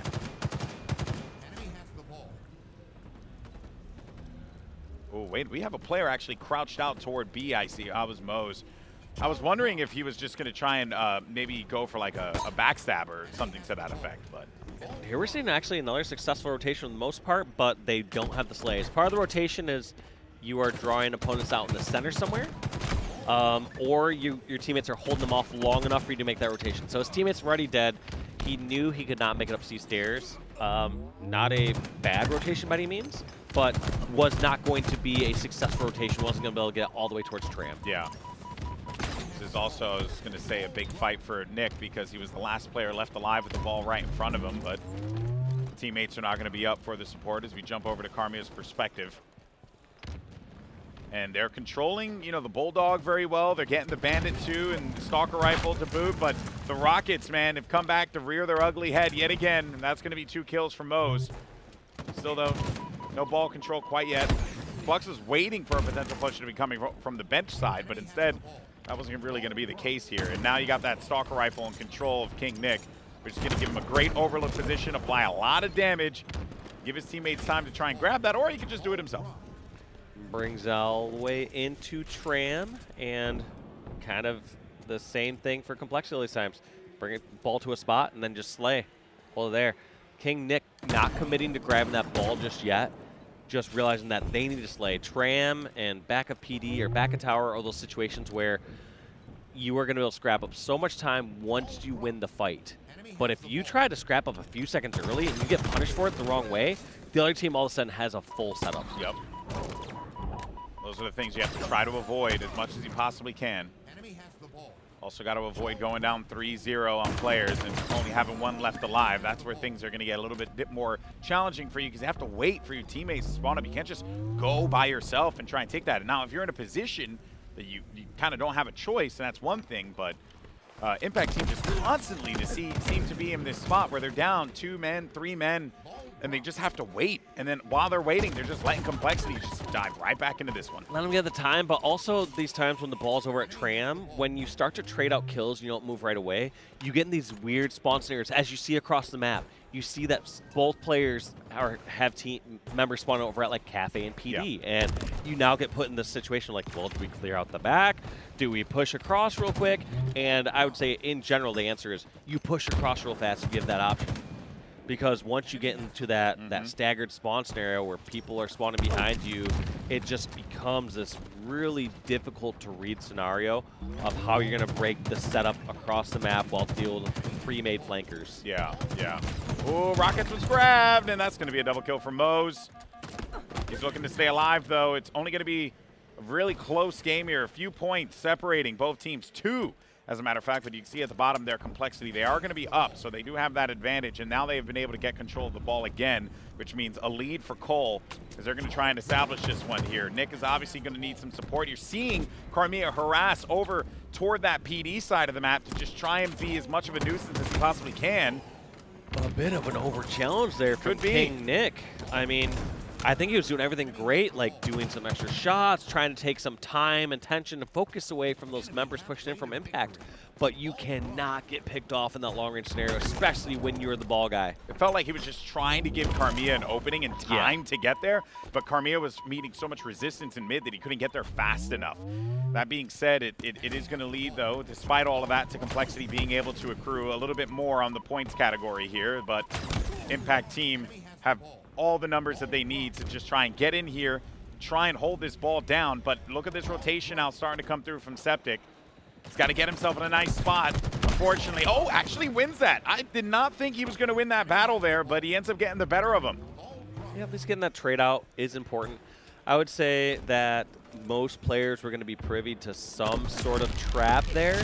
When you see that ball get tossed out towards driveway, you're thinking two things. One, a person's waiting around the corner, or they just stayed up on the balcony. Yeah. And so they're not going to be tricked into walking straight towards that ball and be tricked into grabbing it or not checking their sides. Now, if that ball kept moving, that's a whole different situation where you toss it out, your teammate catches it and keeps running with it, and you're hiding that corner. I think that's a fantastic flanking corner to hold. Yeah, those are those little like nooks and crannies that you can try and take advantage of. I agree. When you're able to do so effectively like that and just lure those players out. Now, of course, Impact Team are going to need to do that and so much more, but they haven't really been able to get comfortable control of rockets on occasion. They've done, like, I think maybe once or twice in this map, but it really much has been complexity, just grabbing it each and every time, which if you're Impact, you really want to see if you can get control of that. But the Bulldog might actually open things up for them. They got to get in there right now. Maybe these spikes are going to help out and do a little bit of damage and pepper them a bit. Yeah, they need to make their move. They don't have to forcefully rush this that hard, but they have to win this fight convincingly and get this full setup. And then they'll also be in this interesting situation. Once they get past the 67-point mark, do they just drop and slay? Are they in a spot where they can just run up the clock? I feel like that's kind of risky to go for, so I think the safer play with 30 seconds left is you just keep putting on points on the board. But it is an option. And it looks like they're opting. Oh, no, maybe they are opting to go for slays. It's a little bit of both. I think one mistake you can make is going for both. I think you need to commit to one or the other. Yeah, you sometimes, right, a lot of teams just want to have their cake and eat it too. And you just can't really do that in Halo. You know, you have to make like concerted decisions and then go for that play. Kind of like what we saw Complexity do off the respawn there. I actually was quite impressed with them. They spread their numbers out rather than like funneling on one side, but also you give credit to Impact on the other side for doing literally the same exact thing. So no one's really been comfortable in here. Yep, and here they're comfortable doing it, but is it going to come back to bite them? Grabbing this 1 point, Gilkey ties it up. It might go to overtime. Flux is going to put in a point and then slay out for a second, and there it works out in the end for Impact. Wow, that was very close, but well played there by Impact. They needed to win that big push, that almost like that flood that they were making their way into Tram, and they managed to do so, and that gave them one round on the board to Complexity's one as well. So this is it, winner take off. Impact Team can win this one, going to a map 4, which would be huge for the Europeans here who are looking to make a statement in Fort Worth. And this is, yeah, they're going to absolutely need this for anything they're doing so far this tournament, because even if they drop in the series, they're going to want to come off strong. Yeah, you want to look strong. The open play team. Yeah, you want to look strong. You also want to have that confidence in your team saying, hey, if we play our game, we can hang with some of the best teams out there. But the second that if your game and style is not working on land against these top teams, going back to the drawing board before a big tournament day can be one of the scariest things ever. Yeah, really. It's nice to, you do have to make some sort of adjustment, but it's so much better to be able to stick with your original game plan if it is working. And so right now they need to test and say, is our game plan working? Can we execute against these squads?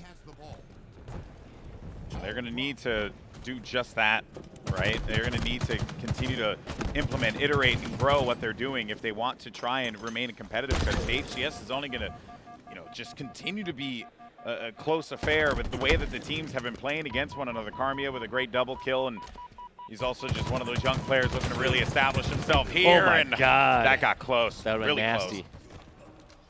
Almost broke our setup here. I was going to say really close to you ending the stream. I know, actually. He's literally tripping on a power cord, GB. Oh, man. Complexity have been able to get ball control. Bring this one over toward PD. But you got 3 members of Impact Team looking right at the ball. Good protection here as well. Oh, hate to see it. Peeled away from it at the worst possible time. Happens to the best of us, though. What a nice steady shot, though, from Septic. Doing so much damage there. But unfortunately for Impact, Opened up the entire side of the map for them. They have full that control. Tower, lost the ball. Lost Rockets. rockets. Yeah, everything is gone. took our Carmi jobs. has to move. He has to gather, get some damage to the Centaurs, but yeah, he needs to gather quick and at least trades out the last rocket. But I felt like you almost noticed Complexity like turtling up a little too much there in PD when they had more control on the map. You can't get in that mistake or that mindset of turtling up if you have the opportunity to push out. I think Gilkey would have liked to have gotten that Shroud screen a little bit closer, but he can go back for the challenge. Yeah, you just need to know, right? It goes back to what we were talking about, making that decision. Are we pushing? Are we going for this? Are we going to try and force him out of this one here? Oh, I love that attempt. He knew the push was starting to come through, and he was able to do enough electric damage to drain that shield, give him a bit more. I think it was hitting. I'm pretty sure it was. Well, yeah, it was twofold. One, it got a little bit of damage in there, but also we just knew exactly what that person was. That person was out of his line of sight, but he saw that little plasma burst or electricity jolt on over to that player, so he knew somebody was around that corner. And just not getting caught off guard. Like, yes, these players have strong, steady shots, but just knowing someone's right around there, you're lining up immediately to lay out that BR shot. Impressive help as well that we're starting to see from Complexity. Carmia now with this has got himself a Bulldog. He also has himself the Oddball. And if anyone tries to push inside, they're going to have to deal with the dog, with the bark. They push through this door, but so far this is looking fantastic for Complexity. Impact team have not been able to establish themselves. They're having to worry so much about the players in the forward position, and they want to get these rockets here because that is going to lead to some kind of success for them if they're able to grab it. They're holding it down as best they can, but are they going to be able to pick up those weapons? And it looks like a fight's going down in the bottom center. It looks like King Nick is the victor, and Rocket's going to be changing hands back and forth depending on who wins this fight. That's going to be Flux charging around the corner and not able to pick off Tusk. And not only is Gilkey putting time on the board, but Tusk has the final rocket and has the market side / cafe side on lockdown. And they're going to go right into the hands of Carmia. He's also got some shots on the cross by Tires as well. So this is just a bad setup for Impact team to have to deal with at this point in the game. 2 players scratched that, 3 players down with only a few seconds remaining. I can't see anyone stopping Complexity from walking away with a 3-0 in this series. Good rotation as well, just to keep himself further away, and that is gonna be a wrap. Cold take is 3-0 against the Europeans. It was a valiant effort, but try as you might, Complexity finds the success, finds the points, finds the kills as well. I think I saw someone drop 35 in the lobby there too, so a big performance for Cole. Yeah, saw some good moments there of Impact, but not quite enough, and just a bit of a gap there between Complexity and Impact today. Yeah, and that 35 was going to come from King Nick. All right, put the crown on him. Well played. And we'll see what Complexity can do. But this was a series, Walshy, that Complexity needed to end out in 3-0. They really couldn't afford to show any weakness here so that they can really just establish themselves as a potential top team in the HCS. Yeah, they need to definitely bounce back from some of the stuff we saw earlier, and we're going to see how they continue to do throughout the rest of today and the rest of this weekend. I'm excited to see what Cole could do, guys. But that's going to do it for us here. We thank you all so much for tuning in. Really appreciate it. There's going to be one more game coming up in a bit. And don't forget as well, you can check out all the action over on the Alpha stage, twitch.tv/Halo, or you just click the back button and you'll probably see it in the Halo directory. In any case, it's going to do it for us. We're done for today. I'm going to go have a burger. We'll catch you later. Bye.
And welcome back, folks. It's Jersey and Danny G back in the mix.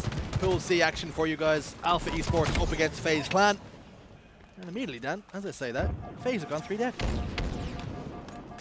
Hello, everyone. Hello, everyone. It's the B stream. We're here to cover some Halo. I mean, FaZe have been playing well today. Alpha, the last time we saw them, they got 3-0 against Native Red. Yes, Then FaZe Clan went and 3-0'd Native Red. that's correct. Now, by my mathematic deductions, this should be a 3-0 to FaZe Clan. Are we comparing apples and oranges to pears? Quite possibly if they're going to be fruit. Yeah. Are they fruit? Which now allows me to pose the question. If Frosty was a fruit, what fruit would he be? Oh,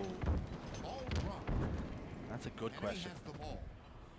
I'm gonna say kiwi. A kiwi, oh, Yeah. a little bit adventurous. Yeah. Yeah, I can understand that. What fruit would you say Frosty is? Frosty. I'd say Frosty is like a tangerine. Tangerine. Yeah. What reasons? He's not. It's an orange. You always know what you're going to expect, right? With a tangerine, it's always a little bit more mysterious. You don't know exactly what sort of flavor you're gonna get from it, exactly. depending on the ripeness and such. I like that. Exactly. I like that. Anyway, we've. Sorry, we got derailed a little bit there. Hello to all of you who are here for some Halo action. I think the people enjoy the fruit analysis. Maybe they do, and there's no way truly of knowing. But This is a FaZe one-way FaZe conversation. struggled in the early between you and I, or Yeah, between. between you and I, but they're not really. They're more on the like a fly on the wall as we talk. It was looking a bit strange when FaZe went 3-4 dead to start with, but now back on form as the general is performing well. Didn't even line that up, by the way. Nope. It takes me a good 3 seconds to make sure I have I'm to grappling squint that. and tongue is out of my mouth fully as I'm trying to lock that camouflage in, and I still miss. You still do miss. I've missed the flag a couple of times as well. You That's- have? That has paid. That has lost us quite a lot of CSR.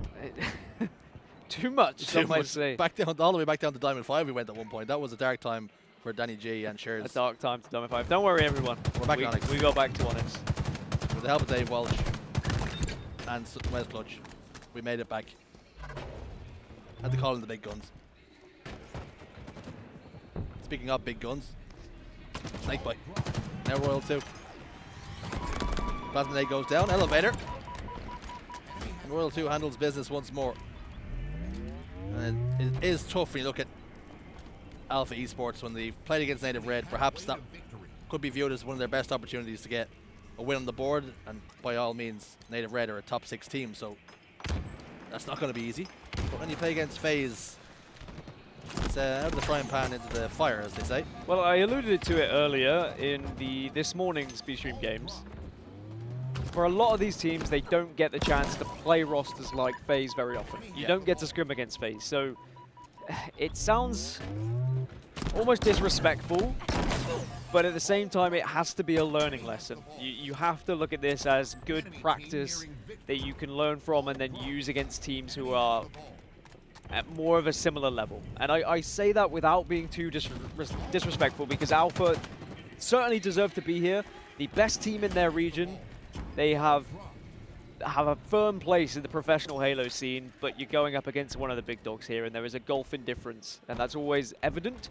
So it's about learning from the bigger and better teams and then implementing that into your own gameplay. You know, whilst we've been comparing fruit and telling you about our CSR trials and tribulations, 86 points to 18 now in favor of FaZe Clan. So it really is business as usual. They're leaving no stone unturned here and making sure that they can go unbeaten in pools, particularly on the Friday. And it has been something that FaZe have maybe been guilty of, is starting slow, underestimating teams, and maybe coming into a series like this one and thinking, well, it'll be a walk in the park. It'll be easy. We don't even have to crank it up further than 50%. But I think they've learned that that's a very dangerous way to approach a game of Halo Infinite, because all it takes is one team to be very hot that day and to surprise you, come out of the blocks quick, and you can lose a map, and then that map can very quickly turn into a series if you're not careful. Would you describe doing that as hot and indeed dangerous? It would be hot and dangerous. I thought you were going to say that. Would you describe that as a fruit? And I was waiting. What do you have? It sounds like you have a fruit on hand that you want. I don't have a fruit on hand, but if anyone wants to bring me one, I'd love a banana right now. As first map is going to go round. No, first round. I did that earlier. No, I did it. You and then you did it earlier. Did it. Damn it! First round goes in favor of FaZe Clan. I wouldn't make that mistake on main stage. It's a relaxed environment back here at B-Stream. I did. That's okay. Years of experience. I have that too. Exactly two, actually. Actually, yeah. Just about able to put bracket around the S. Do you feel like you've been doing this for a long time now? No. No, it still feels Still fresh. thankful to be here. Would you say it feels hot and dangerous? I thought you were going to ask me to compare it to a fruit there for a second, and I was ready. No, we're just in a loop. Is this Inception? Am I a dream? Is this a program? This is a simulation. Lure with the camouflage has just dissipated. No seconds on the board for either team just yet in round number 2. First one was pretty much, as we say, standard phase viewing. Regular schedule programming. They continue to slay out and not hold the ball. I've seen this picture before. There's no need to be really doing it at the end of the day. No, there is. You win the game by holding the ball.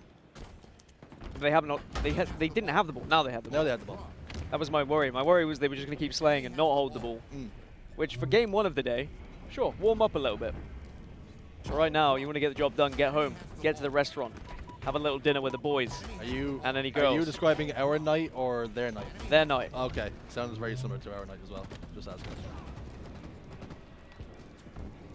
Snakebite gets 1. Frosty holds the ball back blue. Then you have 11 seconds now registered. 3 dead, and Frosty in a 1v1 for now. No teammates on hand, and the Iceman will win it. I'd like to try something. Talk to me. For the rest of this round, I'm going to do the play-by-play, and you're going to do the color. Okay. All right? All right. Okay. Renegade now we're on board with. Shock rifle in hand. He's going to look over towards bottom elevator, but he didn't quite fancy going for a little trick shot, as he's just going to wait. Lures his prey in. Nice, perfect. It wasn't Lure, though. That would have been much better had that been Lure. The actual player Lure. Some great color from you. It's Frosty. Ball in hand. In blue. A blue ball, some might say. He's going to just continue to rotate away, and FaZe Clan are doing very well at avoiding Alpha at the moment, but at the same time, just keeping them at arm's length and ensuring that any damage done by teams is cleaned up. Alpha guilty of throwing bodies forward here, a little bit disjointed. No real plan outside of trying to kill the first thing that you see and perhaps chasing that down to their own demise. And as a result, FaZe Clan continue to build on their lead. That's great color. That was good. I made an effort there. I like that one. I'll take some notes. Here's Sepsis. Sepstars? Sepsis? Sepstars. Isn't that a disease that pirates tend to get? I think so. I did say Sepstars. Did you? I did. Okay. Yeah. I think you're worth it. But as a play-by-play, it's very easy to get lost in your words sometimes. 73-0. Well, they're just trying to get an angle on this ball, and that's good. You've got to make sure you shut down and don't allow the FaZe Clan boys to just run rampant here with ball control.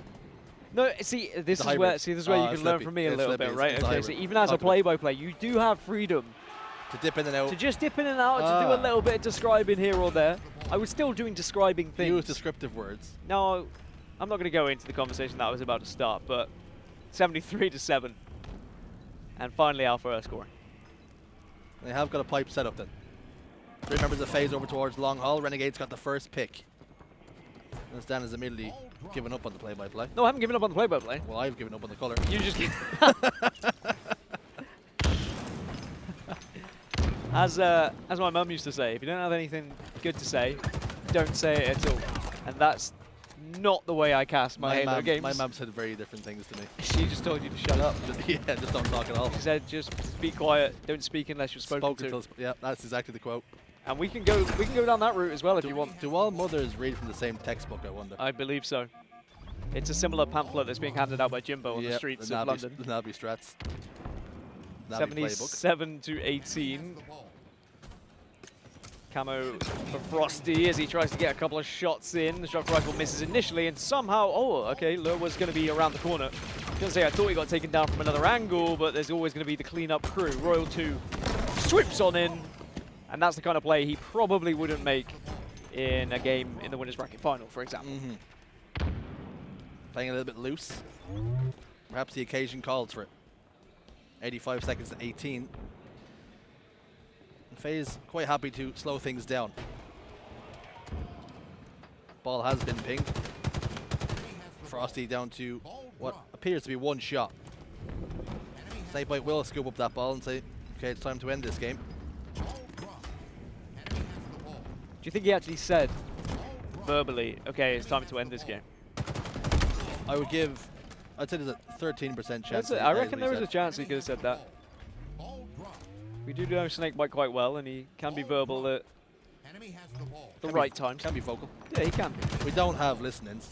We don't have listeners. We just make it up if we do listenings. We could try that at some There point. are some teams I'm more comfortable pretending to be in a listening. I don't think the Latam team for us is going to be No, the I don't think that's the one I'd go with. Quadrant won't be the one either. No, I think I'd be comfortable doing that one. You can just say things in English and sound French. Exactly. Just put a twang on it. Yeah. Yep. A little bit more difficult though to get into some more expressive languages. Shots. Oh, some beauty shots by Royal 2. That's the round. That's a GG. You've got to think. 4 seconds, counting down. Do it in the chat. I'm not doing it. FaZe will secure game 1. And that's what we expected then. Well, I can't believe as the color commentator, you just took the ending off me. Oh, How it's unbelievable. dare you? That was my moment to shine. But first map going in favor of FaZe. It was a dominant performance. Alpha didn't really get the chance to get going, but that just shows how well FaZe are playing right now. Map 1 is concluded, and we will be back for map number 2.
And we're back underway then.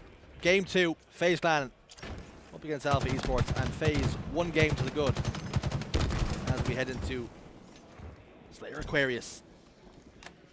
And Snakebite and Renegade have combined to pick up a couple of kills. Renegade has sacrificed his life in the process.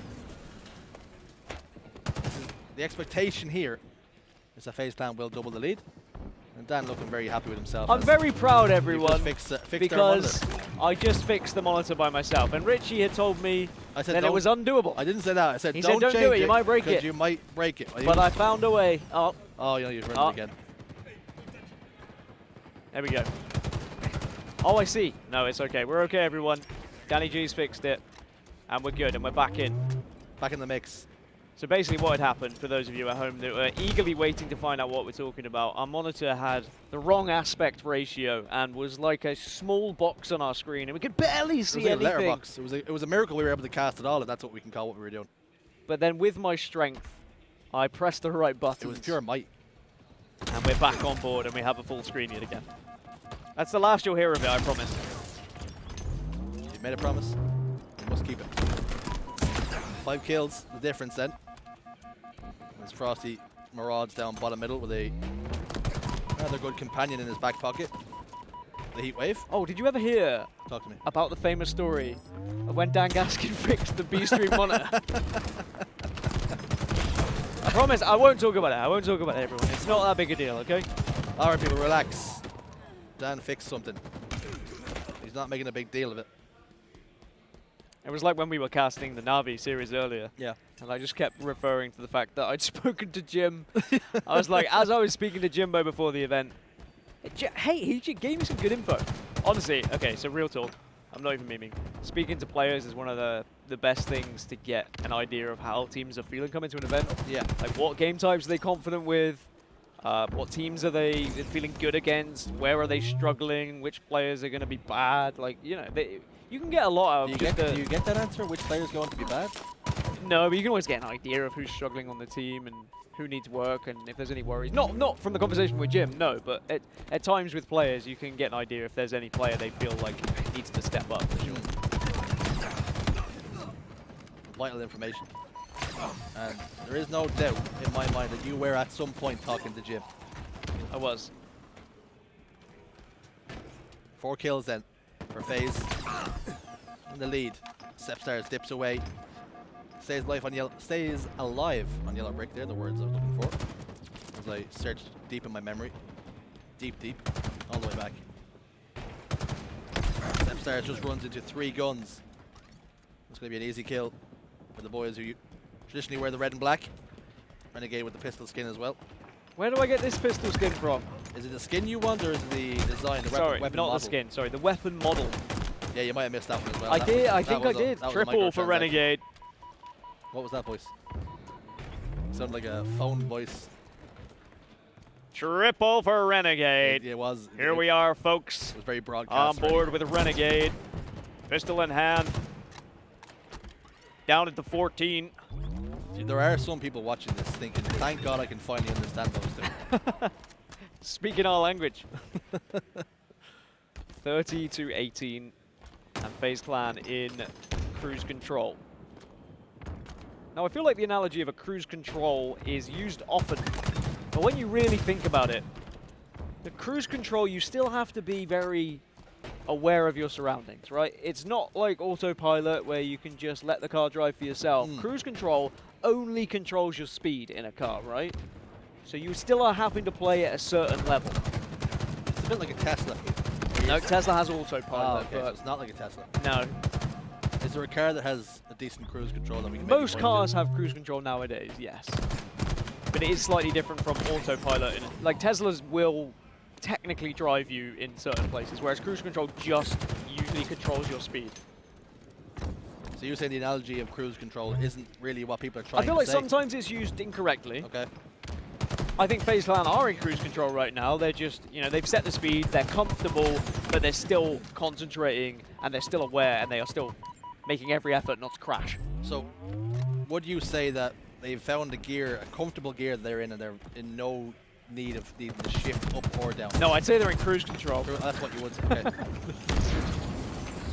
Because usually when you're in Would cruise you control... agree? Would you agree with us? What Well, saying that, though? when you're in cruise control, you don't need to shift up or down because you're at the same speed, so there's no no need for touching That's a fair point. the gear at all, really. Also, you might be in automatic for all I know. You do put that on. You're not a car purist. I found out that a lot of Americans don't drive manuals though, and never learnt in a manual. Maybe that's the way So to go. driving stick is seen as something that like They also don't say aluminium. that's true. There's a lot of things that they don't say, but there's also a lot of things they do say. One thing I'll say is a double kill, maybe more for Frosty, denied by Sepsis. I said that one. I mean, that one was That on one was purpose. intentional. That was intentional. That was intentional. I was just going to see if you were going to get annoyed by me, but this game is done. 48 to 30. This game has run its course, you would say. I would. An analogy I would use as a car would Cruise control. cruise control. 49 to 31. Wrap this one up. He's going to get it. Renegade with the back smack, and FaZe Clan 2-0 up now in this series, and they are looking like they are going to be comfortably waltzing into championship bracket with the way they've been playing. FaZe Clan, one game away then from completing the clean sweep against the LATAM team Alpha. We'll be right back with the map number 3.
Welcome back, folks.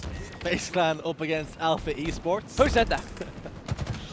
And it's FaZe Clan 2 to the good, and much like Quadrant up against Optic on the A stream, both teams find themselves one game away from a clean sweep, and what a story that would be. Not so much for FaZe, that's the expectation, but for Quadrant. I'm not going to lie, everyone, my eyes were elsewhere. On the mainstream, Quadrant currently 2-0 up against Optic Gaming, and I was watching it in between the maps here, but now my focus is all on FaZe versus Alpha.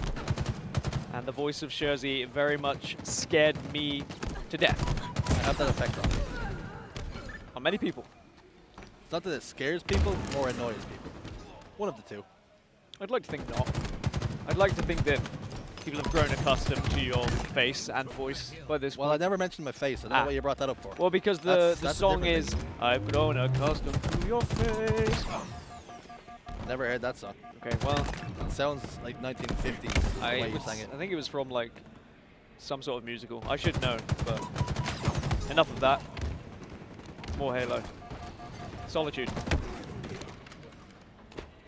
King of the Hill, to be exact. You know, I think I was making these points on mainstream earlier that I think that... Oh, man. Hold that thought. Hold that wait. thought.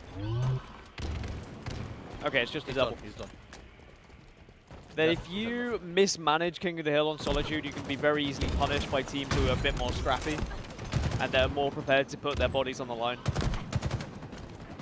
And I think that it's something that maybe FaZe have been guilty of as a team is not maybe putting themselves on the line as much.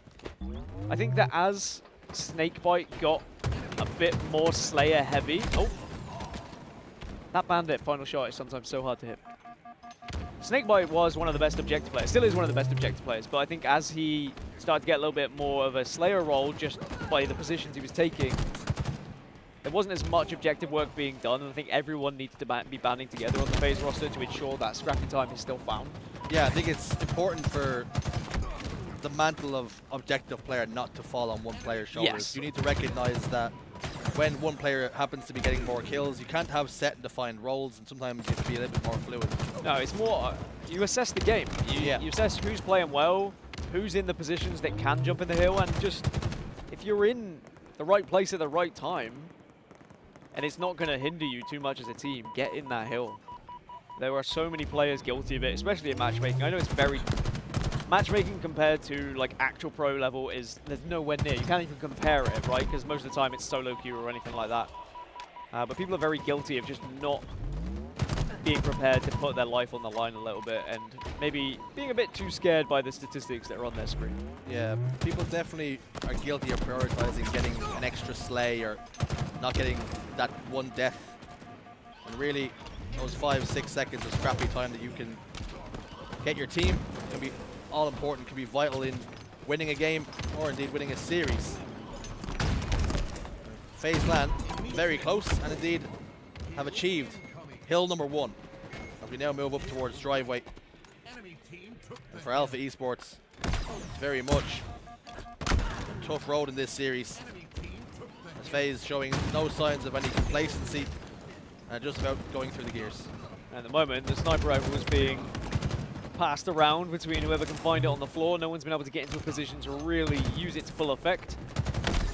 It's difficult to snipe on this map though, especially with some of these hills where you can't necessarily find the right angles, but maybe Sepsters can find one here onto Snakebite. Misses the first, the second also whiffs. So people then try and use it as more of an aggressive tool, like a shotgun at times, get open close and personal. The no-scoping that we see from professional Halo players at the moment is redonkulous. But if you can get into one of the hills and you can get set up comfortable, maybe on an S4, or you can get set up at snipe when the hill's over towards dip, you can really do some damage here. But you just have to know how to navigate the map and know how to avoid the sight lines of certain players so that you don't get that bullet in your back that can really affect your sniping. Interesting that Snakebite's most recent death was as a result of the cause of having no ammunition, having to go scavenging when he really didn't want to. But they've already made half the progress they need to secure Hill 2. Alpha Esports do have control of driveway and are now inside. Points start to tick their way. As Dan has stood up and looked towards another monitor to see what's the update on I just wanted to see what was happening on the mainstream, guys. You said, right? you said full undivided attention. Don't blame. Well, what's happening is it's a strongholds between Quadrant and Optic, and Quadrant are unbeaten on strongholds, right? They're 2-0 up. They're also up by about 100 points right now. It's looking good for Quadrant. That's all I'm going to say. Just in case any of you big FaZe fans, and you're watching now and you're wondering what's happening to Optic, your arch enemies, your rivals. Nemesis. They're currently going down to what? To Quadrant. They're yelling timber. But as I say that, Alpha Esports just about got themselves right back into hill number 2. And as a matter of fact, have taken the lead. And may take a point. World 2 though has gotten a kill in favor of FaZe, and here comes the collapse. Renegade light rifle looking to support his teammates here as he re-challenges over towards the hill. Lure desperately trying to live over towards Loop. Won't be successful in his mission. We've got players over towards Yard, but Renegade's unaware of that right now. And he might get the jump on him. Must be Sepsty, not to be confused with Sepsis. That's a different thing. Shots by Renegade. Confident, but also recognizing when he has to back off here. does need to start to get a little bit of a wiggle on. Needs some help. It's a 3 versus 3. They do manage to get the player out the hill. 1 minute remaining, by the way, at 1-0. This is what can happen on King of the Hill in general, but especially this map as Royal 2 wins the engagement. This could be a massive point for Alpha if they can get hold of it. Alpha have got bodies in there and on the line, but you spoke about players and teams trying to funnel people towards driveway. That's what FaZe have done successfully, but it's a 2v2 on the map. Bullets got toes in. Snakebite's trying to fight from driveway. Royal 2's going to kill elsewhere, but 2 players will go down. And it is Alpha Esports who tie us up here. We're all tied up, folks. 1-1, 40 seconds remaining. So this hill we will finish at, you'd imagine. Nice shot from Renegade to get the body, and you can already see FaZe Clan straight into that hill. Maybe learning their lesson a little bit to get some early hill time here. This is a bit more of a comfortable hill to hold than the previous, in my opinion. There's Renegade whiffs again.